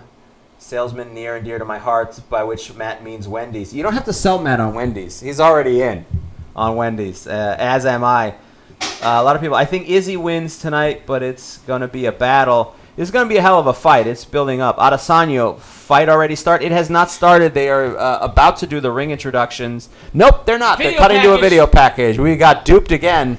But at least this one is about the current fighters, I do believe. So... they have a little bit of time to fill. This is, this is early, right? I mean, it's 12 o'clock. Usually we're done with these around 1:30. So, they have a little bit of time to fill. Shout out to Angel Gomez in Ontario, California. As I said on my SBR show with Lee Martin and Dave Mannion on Wednesday, I'm going with Israel Adesanya, Harry. Yeah, I am going. Gotta go with the reigning defending champion. As I mentioned, I'm going with Israel Adesanya.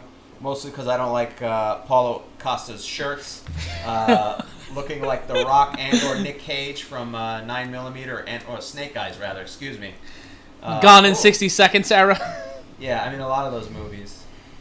Paulo Costa's dressed like an extra from one of those TV shows about Pablo Escobar.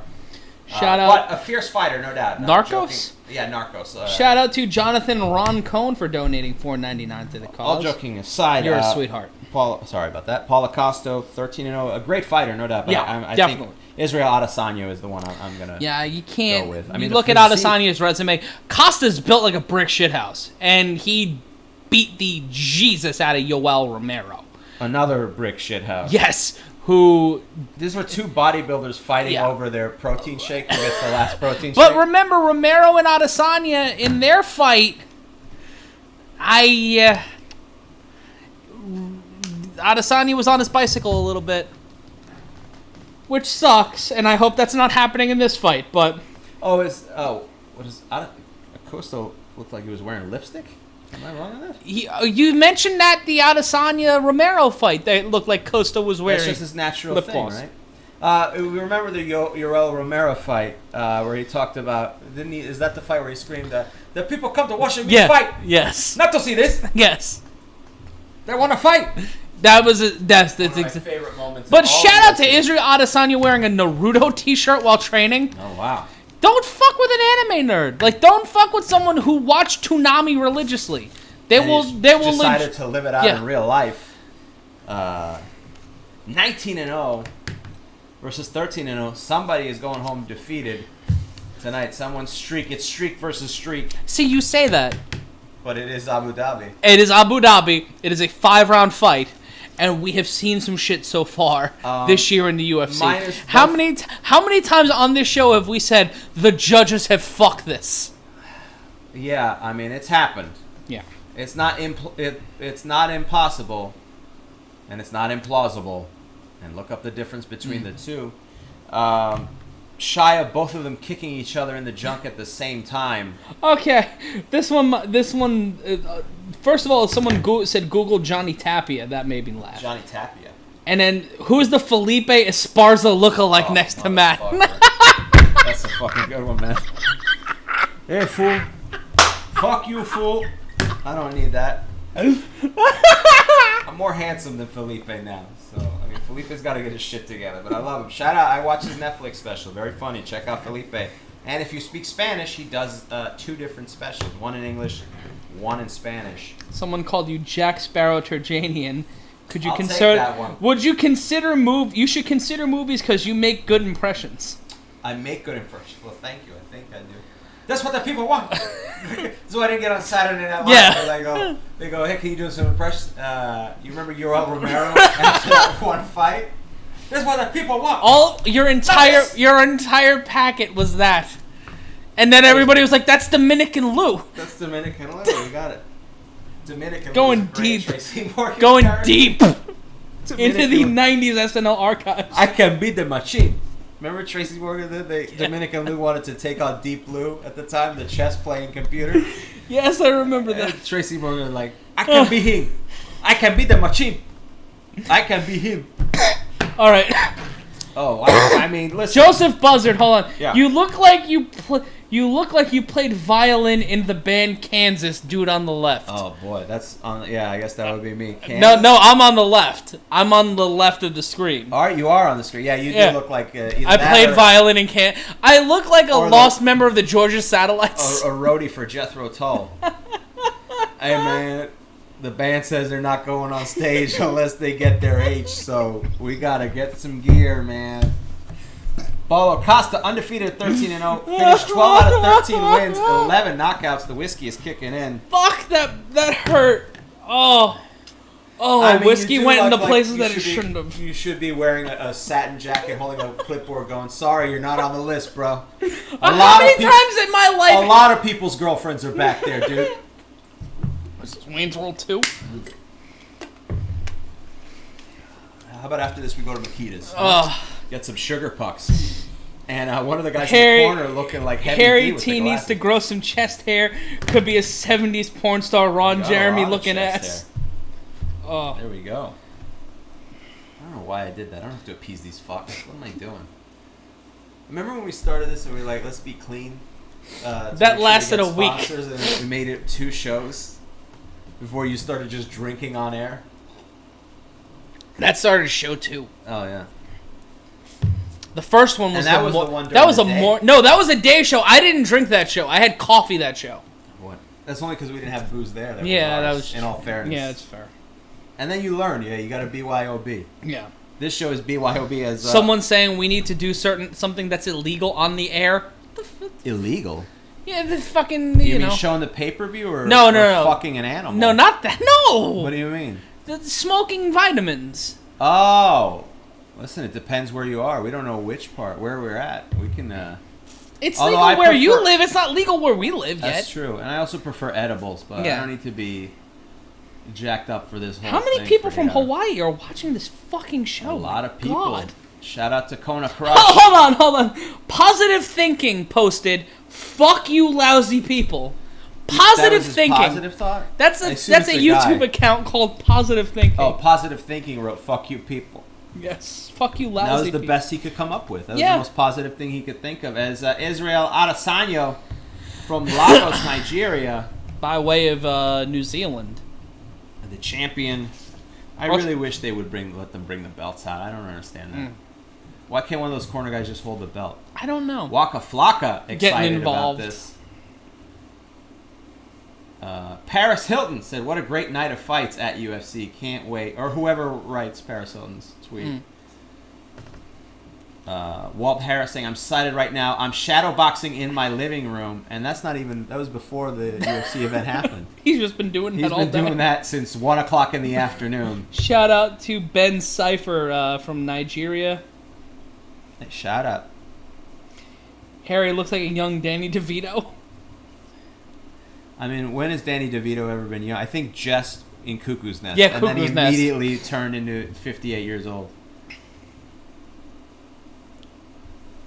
Do you know him and Rhea Perlman are divorced? Yeah, I know. That makes me sad. That hurt me. That made me sad. Israel Adesanya, kickboxing record of 75-4, 29 knockouts just in that alone. He's undefeated. How do you at 19-0. fight 79 times in kickboxing and then fuck it, I'm going to MMA? A lot of double headers. I don't know how it works out there. Longest active win streak in UFC middleweight. Thomas Anderson asking you, do you think Paris Hilton was shadow boxing too? She was putting things in boxes at the very least. Probably. Paris Hilton, big UFC fan. We know this. You know this, man. Great. She was watching. She's a big Don Fry fan. There we go. She goes old school. Yeah, she bought Pride tapes back in the day. Tape trader. Paris Hilton was a big UFC tape trader. Bought tapes off of David Bixenspan and Brian Last. And Rob Feinstein to this day. She continues, but that's a deep cut. Let's take a look at the tail of the tape. Adesanya with a 3-inch height advantage, 6'4" to 6'1". 1 pound disadvantage in weight, 185 for Costa, 184 for Adesanya, and big reach advantage, 80 inches to 72 for Adesanya. And Illinois in the house, Texas, New Zealand. Pakistan joining us. And the judges for this fight, David Torelli, Clemens Werner, and somebody else that we could not see because of the captioning, and Jason Herzog, the referee for the main event. When did they start putting those patches on there? I think that it's dependent upon the Athletic Commission. The Abu Dhabi Athletic Commission has a patch? Yeah, for New York State Athletic Commission, there's something on the back where they say, nice act referee. The New York State Athletic Commission and I have our history. The Vegas Athletic Commission is just the guy grabbing his crotch and giving a finger. No, that's Jersey. Patch. That's a weird patch. It's the Triborough Bridge with "fuck you" written across it. Matthew Romer from Minnesota. Shout out to Minnesota.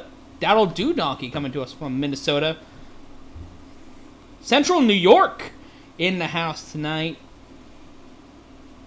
It's Queensland, Cape Town, South Africa. Time. Says Bruce Buffer. And it is 12:27 on the Eastern Central time zone. What the fuck is wrong with me? It's all right. India, Oklahoma, Maryland joining us. Zambia, Romania, Mississippi, which is the same thing. New Zealand, Washington State, Nepal, Houston, Texas, Scotland, Nova Scotia, Washington, D.C. 2 people from Nova Scotia. What the fuck? Texas. People are saying I should drink more whiskey and smoke cigarettes. I don't smoke cigarettes. I terrible. East Africa, Tennessee, Metuchen, New Jersey, Saudi Arabia, Ghana, Singapore, Cape Town, Philippines, upstate New York, Nigeria, Indianapolis, Maryland, Orange, California, Indonesia, Minnesota, every fucking where. How about that? Liberia, Dallas, Port Macquarie, Guam, Rochester, Guadalajara, New Mexico, Ireland, Maryland, New Mexico, North Korea. That one just made me laugh. Manitoba, Galveston, Texas, Alaska, Dallas, Saskatoon, Guam, Virginia Beach, Wichita, Kansas, OC, Rome, West Timor. Not East Timor, but West Timor. West Virginia, Queens, New York, Buffalo, New York. My least favorite of all Virginians. Naptown, Monterey. We've got Antigua, North Korea, LOL, Toronto, Louisville, Ontario, Canada, Poland, downtown LA, Indonesia, Portugal, Victoria Falls, Johannesburg, Portugal, Houston, Texas, Ohio, Chicago, Indiana, Minnesota, and everybody else. Panama, Ecuador, Chile, Peru. Fucking Myanmar. That's just impressive. Vietnam, Edmonton, Thailand. The official introductions are being done, which is fine. No handshakes. Nah, they're gonna fuck each other up, or Adesanya's going on his bicycle. No fist bumps. No touch gloves. Costa looking like he's giving Adesanya blue steel. Adesanya in a crouched position, preparing for war. Knees a little ashy, and here we go. Round number 1 of 5 for the UFC Middleweight Championship. Costa been getting that cup treatment. Low kick. Calves. And Costa even tapping it, saying, kick me in the leg. Adesanya to kick the legs. And has been the theme of tonight. Push kick to the knee by Adesanya. Asking you shall receive. As has been the tonight's theme. Both fighters in the center of the octagon, slow pace. We haven't seen someone come out of the gate. Well, maybe Brandon Raw Dog, Royval. Royval did a little bit, but again, both fighters kind of pace themselves at another. A high kick thrown by It was a spinning kick by Costa, did not land. Jab by Adesanya did not land. Knee kick or oblique kick by Adesanya not landing. Leg kick by Costa landing to the thigh of Adesanya. Adesanya leading with his left leg. Costa also leading with his left leg. The inside leg for both fighters, their right leg. Outside leg kick by Adesanya. Over 1:10 gone by in round number 1 of 5 for the UFC Middleweight Championship. Adesanya is back to the octagon. Body kick lands by Costa, but Adesanya not giving stride, not selling for it. Feigning the jab is Costa. Left jab landed by Adesanya. Quick one.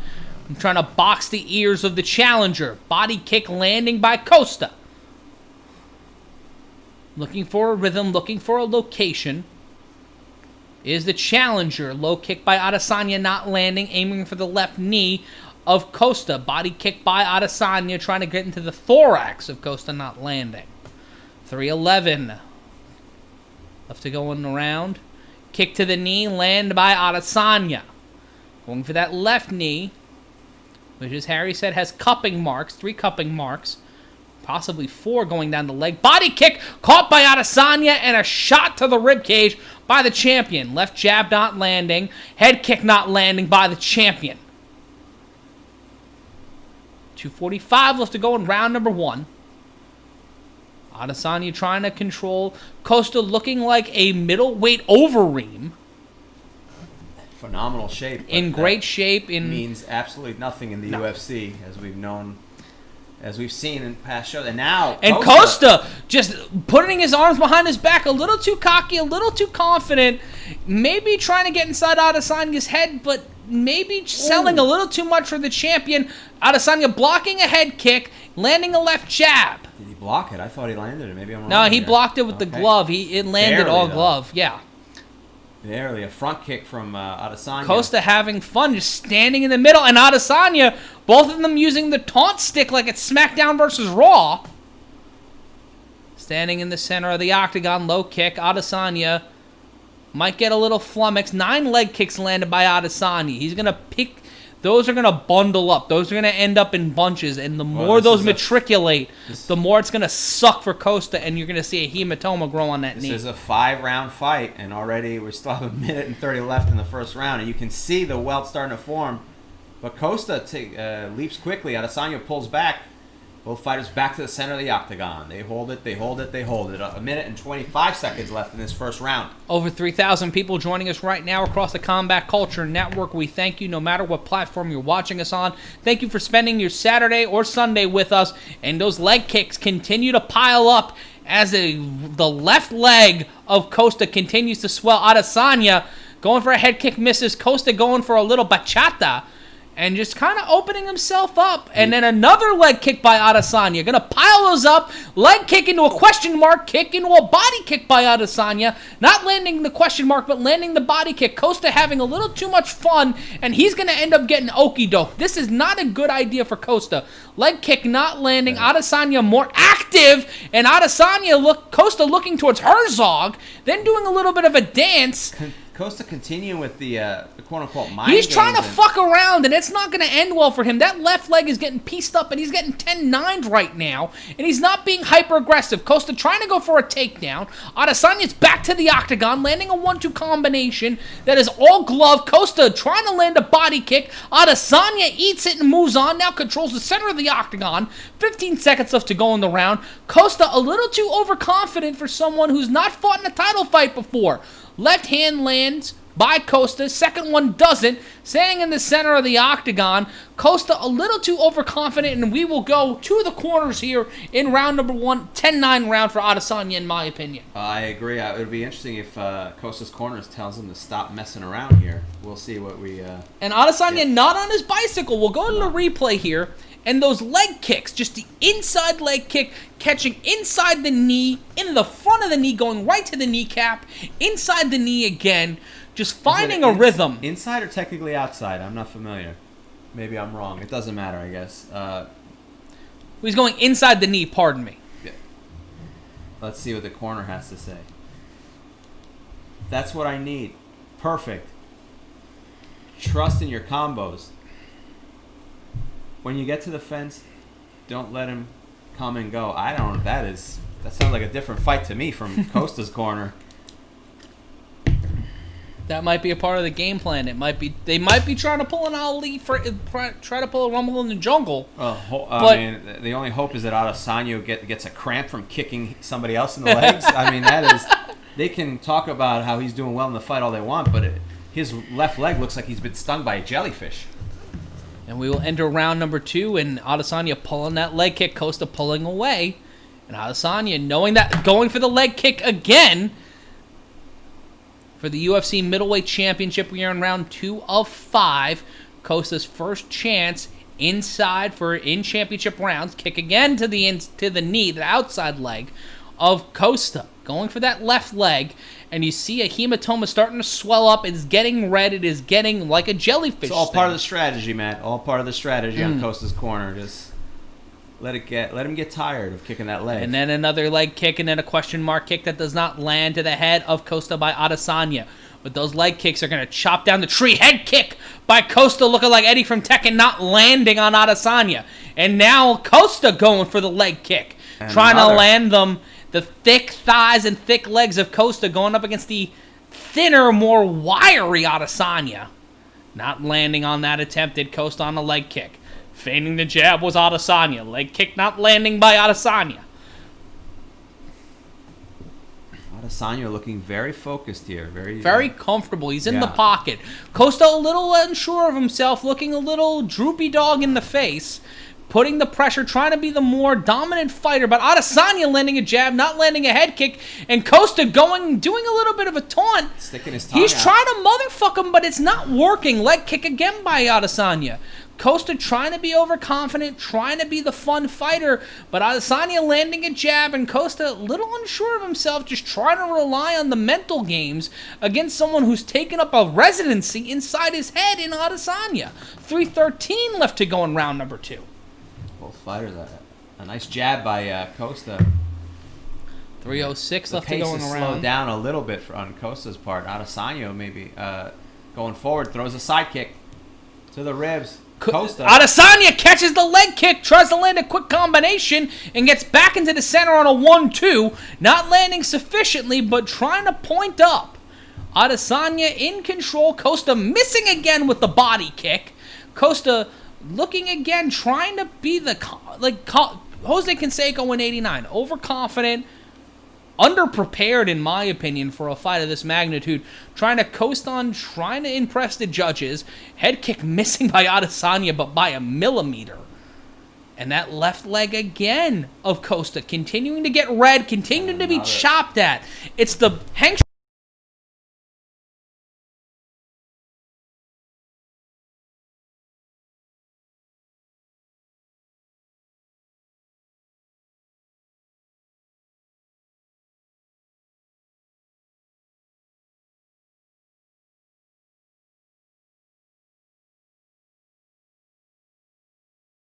Be more of the same.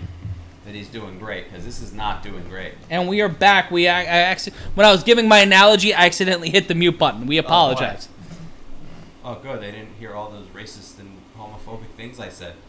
We're muted. Just kidding. Yeah, kidding. Kidding. We were just making Hank Stram analogies. There we go. 96 seconds. How dare you? Less interesting. I miss Hank Stram. Listen, it's only been 30 years. I miss his wig. A wig? At the end when he was in New Orleans. No, I miss young Minute Kansas 25. City Chiefs. Yeah, Kansas City Chiefs. Anyway, that's how little the action slowed down here for a second. But a minute 20. And then Adesanya landing a quick combination, and Costa has been busted open. Wow. Raspberry jam leaking down, and Costa is down! Costa is down! Adesanya going in for the kill! Hammer fist! And Costa in trouble! A minute left to go, and it's all over! It is over! Israel Adesanya has defeated an overconfident Paulo Costa! Is this your king? No! It's Israel Adesanya atop the middleweight mountain once again! Unbelievable. An impressive victory from Israel Adesanya. Methodical and complete at the end. Just consistent. Focused, unwavered by the nonsense. Uninterrupted by the shenanigans of Paulo Costa, who will have to take this and learn. I mean, that is just a bizarre performance from Paulo Costa, but a dominating performance from Israel Adesanya. And Israel Adesanya talking a little trash, and I guess earned. To the winner goes the spoils. And if you saw it, you can watch on the replay. They'll show it. Yeah. After he had him down, he was still on top of him and does a spinner-rooney. Electric too. He's just saved the rec center, Harry. Israel Adesanya breakdancing to fill the time, and Paulo Costa sits there confused. Not by the breakdancing, but that can't help your confusion. No. And sign of respect from Costa's coaches to Adesanya. And the air guitar into the crossover. As the medical staff treats Costa, who is on the ground. Now covered in blood. Running in the ring. Oh, that's the most... And there's that head kick. A head kick that opened up the wound on Costa. And you see that straight left. A straight left from Adesanya. Right to the nose. Straight left. Another one. And then finding the range, clipping him right in the right temple. And the ear. He got him on the left ear. He caught him in the ear. And then just the hammer fist, the punches. And I think this might have been a bit of an early stoppage. I don't think so. If you look from the other angle that they were showing, he had his hands down. He was not defending himself very well at all. And didn't look like he had any ability to get into position to defend himself. I think someone in the chat, Government Bill, saying Costa's game was fucked from the jump. I have to agree. Without a doubt. Yeah. What is he saying to... Hold on. These motherfuckers had 90 minutes to finish making the weight, and they didn't do it. Israel Adesanya is giving a sermon to Dana White right now.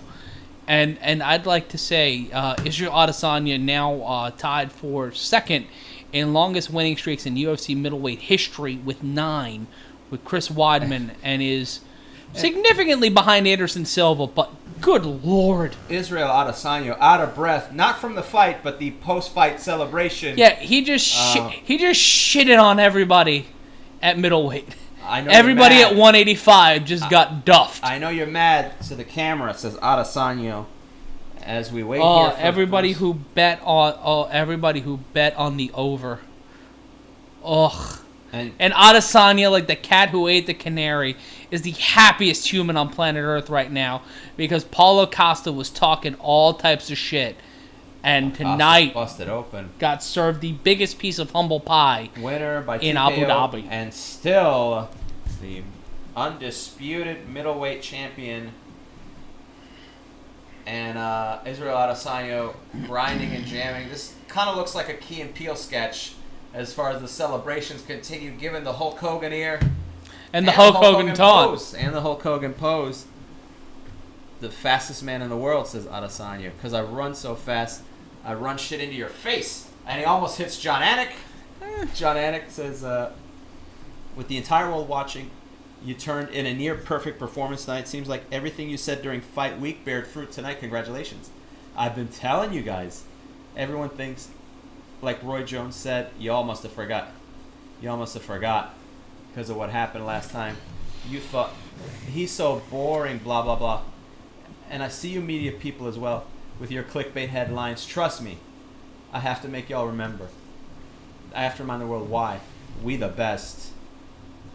John Anik saying there's a lot of champions who wouldn't ask for Yoel Romero or Paulo Costa. I know you want to fight the most dangerous guys.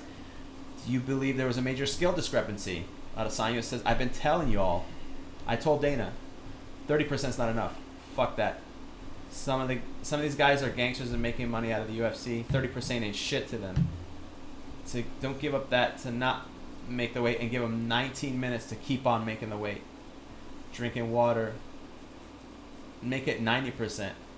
That way I guarantee you they'll make every second of that 90-minute trying to get that weight and not just bitching out. You're perfect 9-0 in the UFC. 9-0. Mm-hmm. There's his coach. Adesanya just wants him there.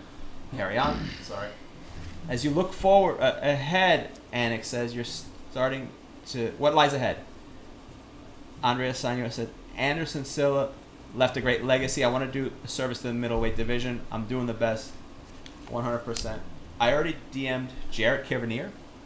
Jared Cannonier. Cannonier. He's a hell of a dude. Beautiful man. Beautiful heart.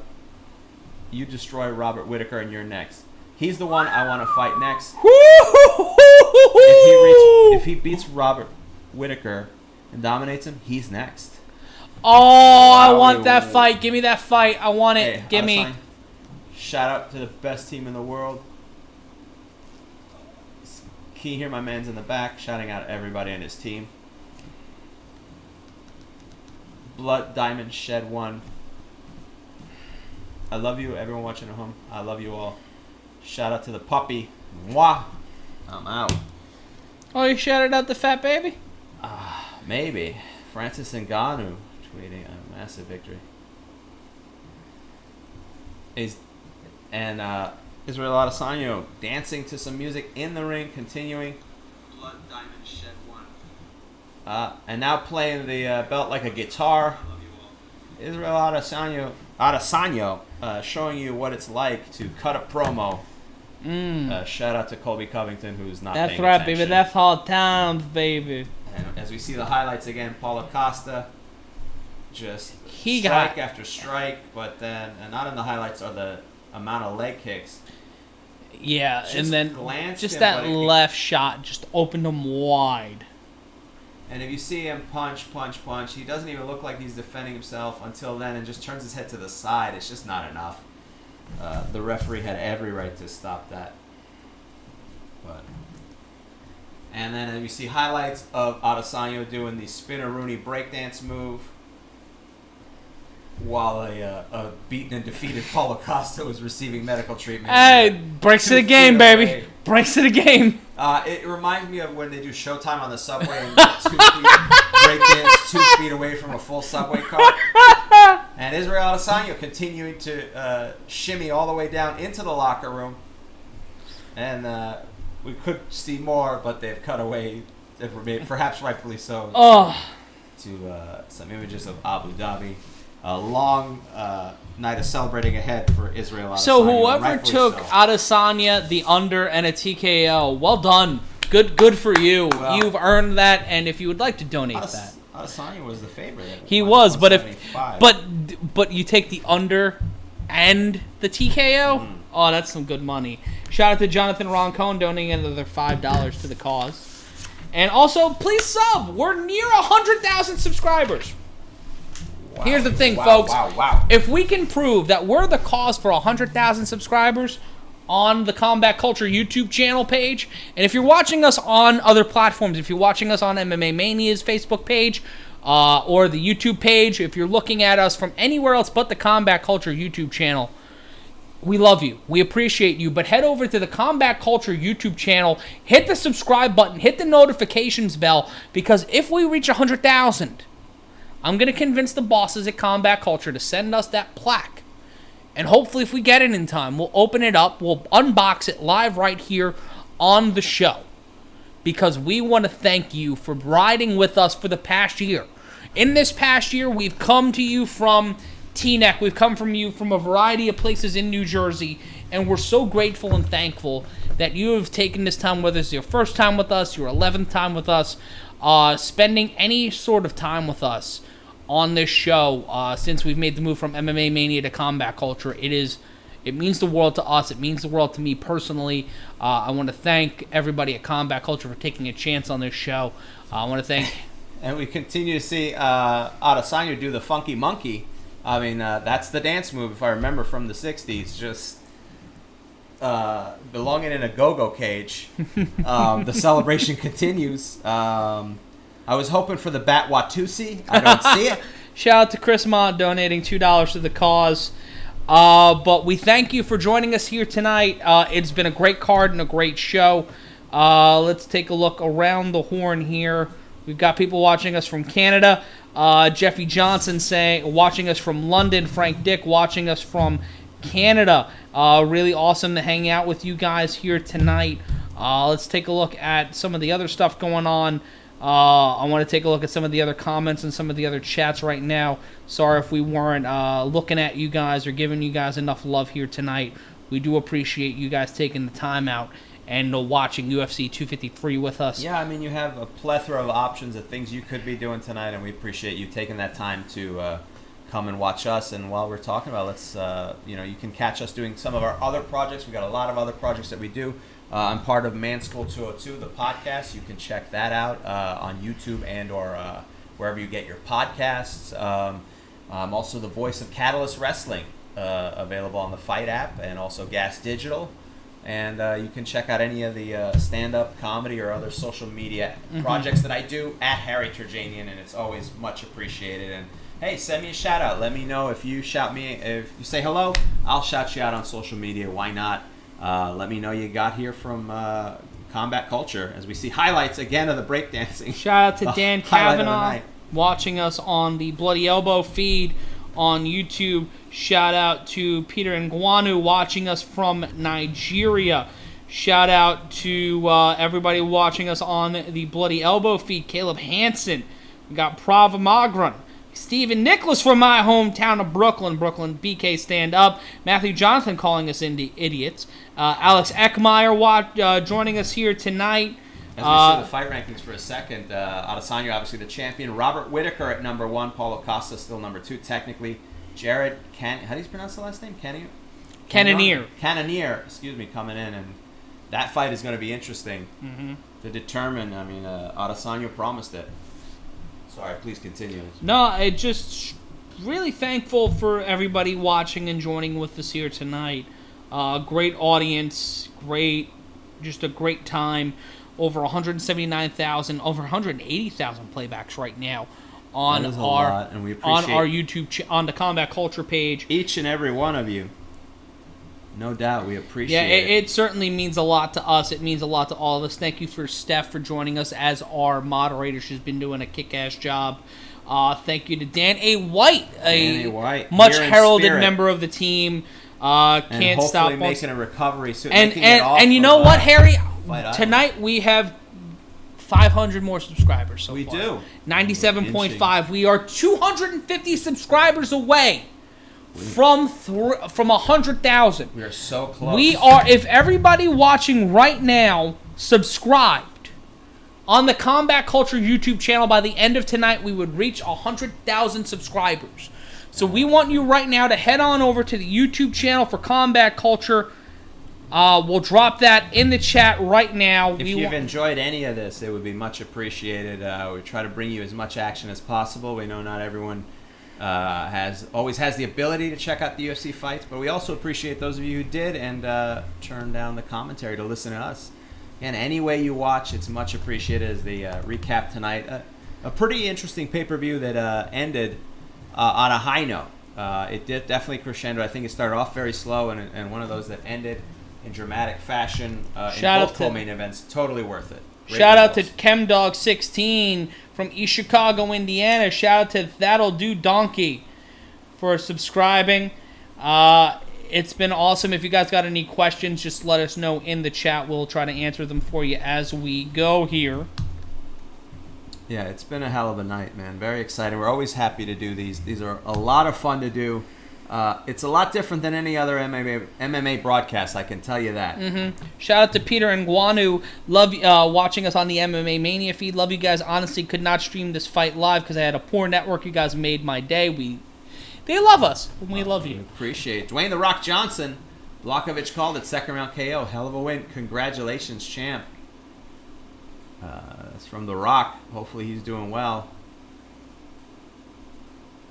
We see some previews for the UFC Fight Pass. Oh my God. They're just showing Blachowicz getting knocked the fuck out by old boy who got his leg broken. Santos, Thiago. Oh my God, Thiago Santos versus Jan Blachowicz again. That rematch for the title. Oh, give me that fight! Whatever's old is new again. It's a whole different story in that division now. Oh, that gives me joy. That gives me joy, and that gives me I want it. I want it so bad. I can taste it. I want to eat it like a delicious sandwich. But as we wind down here, that'll do Donkey asking, does John Jones stay away from light heavyweight? I think he moves up to heavyweight. That's provided he doesn't get eaten by wolves or doesn't eat a wolf himself. That is true, and gain their powers. Anything is possible in 2020. Government bill saying, show your dog. She's sleeping right now, so we're just going to let Olive sleep. Yeah, poor sweetie. But if you want to see the dog, there's a way you can do it. You can go to Instagram and call, is it Olive the Fat Baby? Olive the Fat Baby on Instagram. If you like dogs, and who doesn't? And if you don't, go fuck yourself. Yeah, exactly. You can follow Olive the Fat Baby over on Instagram. Exactly. And you can follow me on Twitter at MRyan Consulting. You can follow Harry on Twitter at Harry Terjanian. You can follow Stephanie Sotilli, our moderator, on Twitter at Steph Sotilli. She is highly entertaining on Twitter, especially during her Simpsons marathon, because, well, she just watched every episode of The Simpsons in a row. Because she's a psychopath. Again, she does it every year, and every year it's longer. No, she watches Christmas movies all 30 days of Christmas like a psychopath, but... It was, for those who missed it, Israel Adesanya winning with a TKO in the second round in a masterclass performance against Paulo Costa. And then on top of that, a great performance in showboating after. Yeah. Doing a breakdance, he made... And then this is my favorite part at the end, continuing to ride Adesanya with two extra thrusts at the end on top of him, giving it to him doggy style before the breakdance. Doubling up, like Sir Mix-a-Lot. And we cut to the UFC title graphic. Then they cut to old school Dan Severn. But that was a great pay-per-view tonight. Definitely a kick-ass card. For Israel Adesanya. All right, I think we'll wind this one down. We are almost at 1 o'clock. All that talk, dude, was doing where was the action? Well, if you bought the pay-per-view, sir, that would be where you would have seen the punching. I think he was talking about Costa. Yes. I don't think he was talking about us. Okay. Yeah, I don't think they were asking, where's the action? All right, I was about to say. If somebody waited this long to see the fight, I think they're going to show it.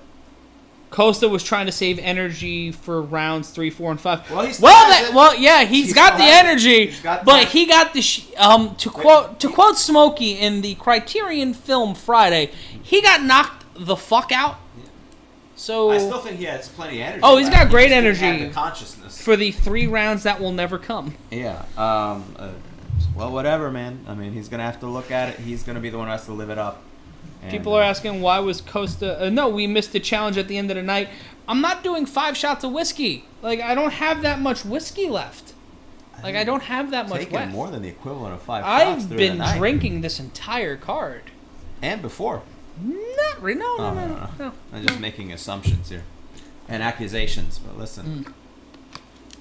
Wow. It's been a hell of a night. Yeah, it's been a hell of a night, a hell of a card. We thank you so much for joining us here tonight as we wind things down. Harry, your final thoughts? It's a card that started out very slow, and it's you never know what you get with these cards. That's sort of the beauty of it. It always ends up being different. This show started out and peaked. I mean, each fight kept getting better and more interesting, and the co-main events definitely lived up to the promotions, and they were fantastic to see. No doubt about it. It saved the pay-per-view. The top 2, the last 3 fights were amazing. Great, yeah. They lived up to the expectations. Shout out to Andy Diaz watching us on the Combat Culture channel. Be sure to hit that subscribe button. Be sure to hit that like button. Jonathan Roncone saying $50 if we both do 5 shots of whiskey. Harry doesn't drink. I don't drink, unfortunately. Sorry, but. And I think if I asked Matt to do my shots, it might kill him. It would kill me. It would kill me. It would kill me dead in the ground. This was a great night, a great card. I feel like the first 2 fights of this card, they went the distance. They were not the fights we would have wanted out of a main card on a UFC pay-per-view. But the deeper this card went, the better this card got. The main event was fantastic. I want to shout out everybody who joined us here tonight. I think that the co-main event and the main event, I did not expect Blachowicz to win or win that emphatically. No. against Dominick Reyes. Something was up with Dominick Reyes. He wasn't the same fighter who fought John Jones. No, that was an impressive fight, even though he lost. He was more impressive in that fight, certainly, than tonight. Jonathan Roncone saying 2 shots for $50. Okay, John, here's what I'm going to do. I'm going to pour this in here. And as soon as you put the $50, you got to get the money first. Yeah, donate the $50. You got the money first, bro. Donate the $50. Don't be a sucker here. Fucking hold on. Oh, donate the $50. Oh, you're supposed to sleep after this? Oh, I got food. Oh, Jesus. I gotta walk. Oh, this whole fucking shit I gotta do. Oh, man. We got that thing tomorrow. Yeah, that's the other problem. I'll be fine for that. It's not until 3. Oh, boy. That's what Hillel Slovak said. Yeah. And we see more highlights out of Adesanya. Is this previous? Oh, he is just wiling out in his locker room. Called, but I thought it was. It looks like they're. It looks like they're doing the Bushwhackers taunt. Yeah, they're doing a lot of that with the entire room. No ceilings. Apparently, they built these walls like a cubicle of a boiler room, as I mentioned before. More celebrating, and rightfully so, for Israel Adesanya. Oh, and there it is. Jonathan Roncone donating $49.99. He's 1 penny short. Was it kind of like a... Well, whatever. We'll take it. I'll cover the other penny. Oh, He's going to drink it. He's going to drink it. He's going to finish that whole glass. Oh, Jesus. Why didn't you fake it? That's you agita. could have faked it. In hindsight. Now you're stuck drinking that whole glass. My goodness. Throw some ice when we go off the air and have some KFC. I got some stuff. Boy. He will finish that. The guarantee is that he will finish that. Yes, I will finish that. But thank you guys so much for joining us here tonight. We'll wrap things up here from inside the metaphorical octagon. Sean Gallimore saying water chaser. Yeah, I fucking need to. It's 1 o'clock in the morning, for the love of God. We did not reach our goal tonight of $500 for vote.org, but we're going to do something cool for our next show. Our next show is UFC 254 in October. And that's Gaethje versus Khabib Nurmagomedov for the UFC lightweight title. What? Maybe the fight of the year. Yeah. And we're going to have a really cool print or something to give away and donate for our charity stream for UFC 254. But Jonathan Roncone donating another $5. So over donating. So merci beaucoup, Baba Booey to you. On that note, Harry, I think this is it. Thank you for joining us. We will thank you so much. Well, yeah, go ahead. Thank you for joining us. Please follow Combat Culture. Follow us individually. Everything we've promoted so far tonight. We always appreciate you joining us. These have been a lot of fun. Mm-hmm. Let's keep the fun going. Yeah. And join us. Subscribe. Let us know what's going on. Hit us up. We'll hit you back. Thank you for joining us on Combat Culture and Bloody Elbow, MMA Mania, all of our brothers and sisters in the MMA world.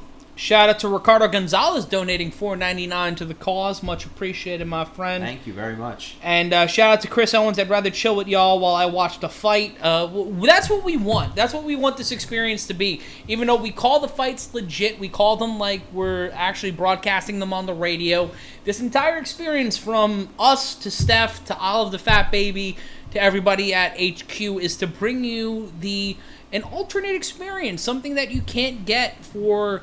$65.99 or whatever the fuck the UFC pay-per-views are these days. We greatly appreciate what you guys want from us. And follow Harry on Twitter at Harry Terjanian. Follow me at M Ryan Consulting. Follow Stephanie Sotilli on Twitter at Steph Sotilli. You can follow her on Instagram at the same name, Harry at the same name. You can follow me on Instagram as Je suis Matt Ryan. That's JESUIS Matt Ryan. You can follow Olive on Twitter at Olive the Fat Baby on Instagram. And Michael Parker donating $5 for the cause. We greatly appreciate it. This has been a great fucking night. And no better team. We're so appreciative to you guys. And here's to 1 year. Here's to 1 year of shows here on... thank you to SB Nation. Thank you to Tom, to Jesse, to everybody at the head office. We've gotten to do a lot of cool shit in the past year, and excited to see what's next. But we're done for tonight. We've got a long day ahead of us. We will bounce for now. Until next time, for everyone here at Combat Culture, I'm Matt Ryan. So long from the Garden State. or something akin to that.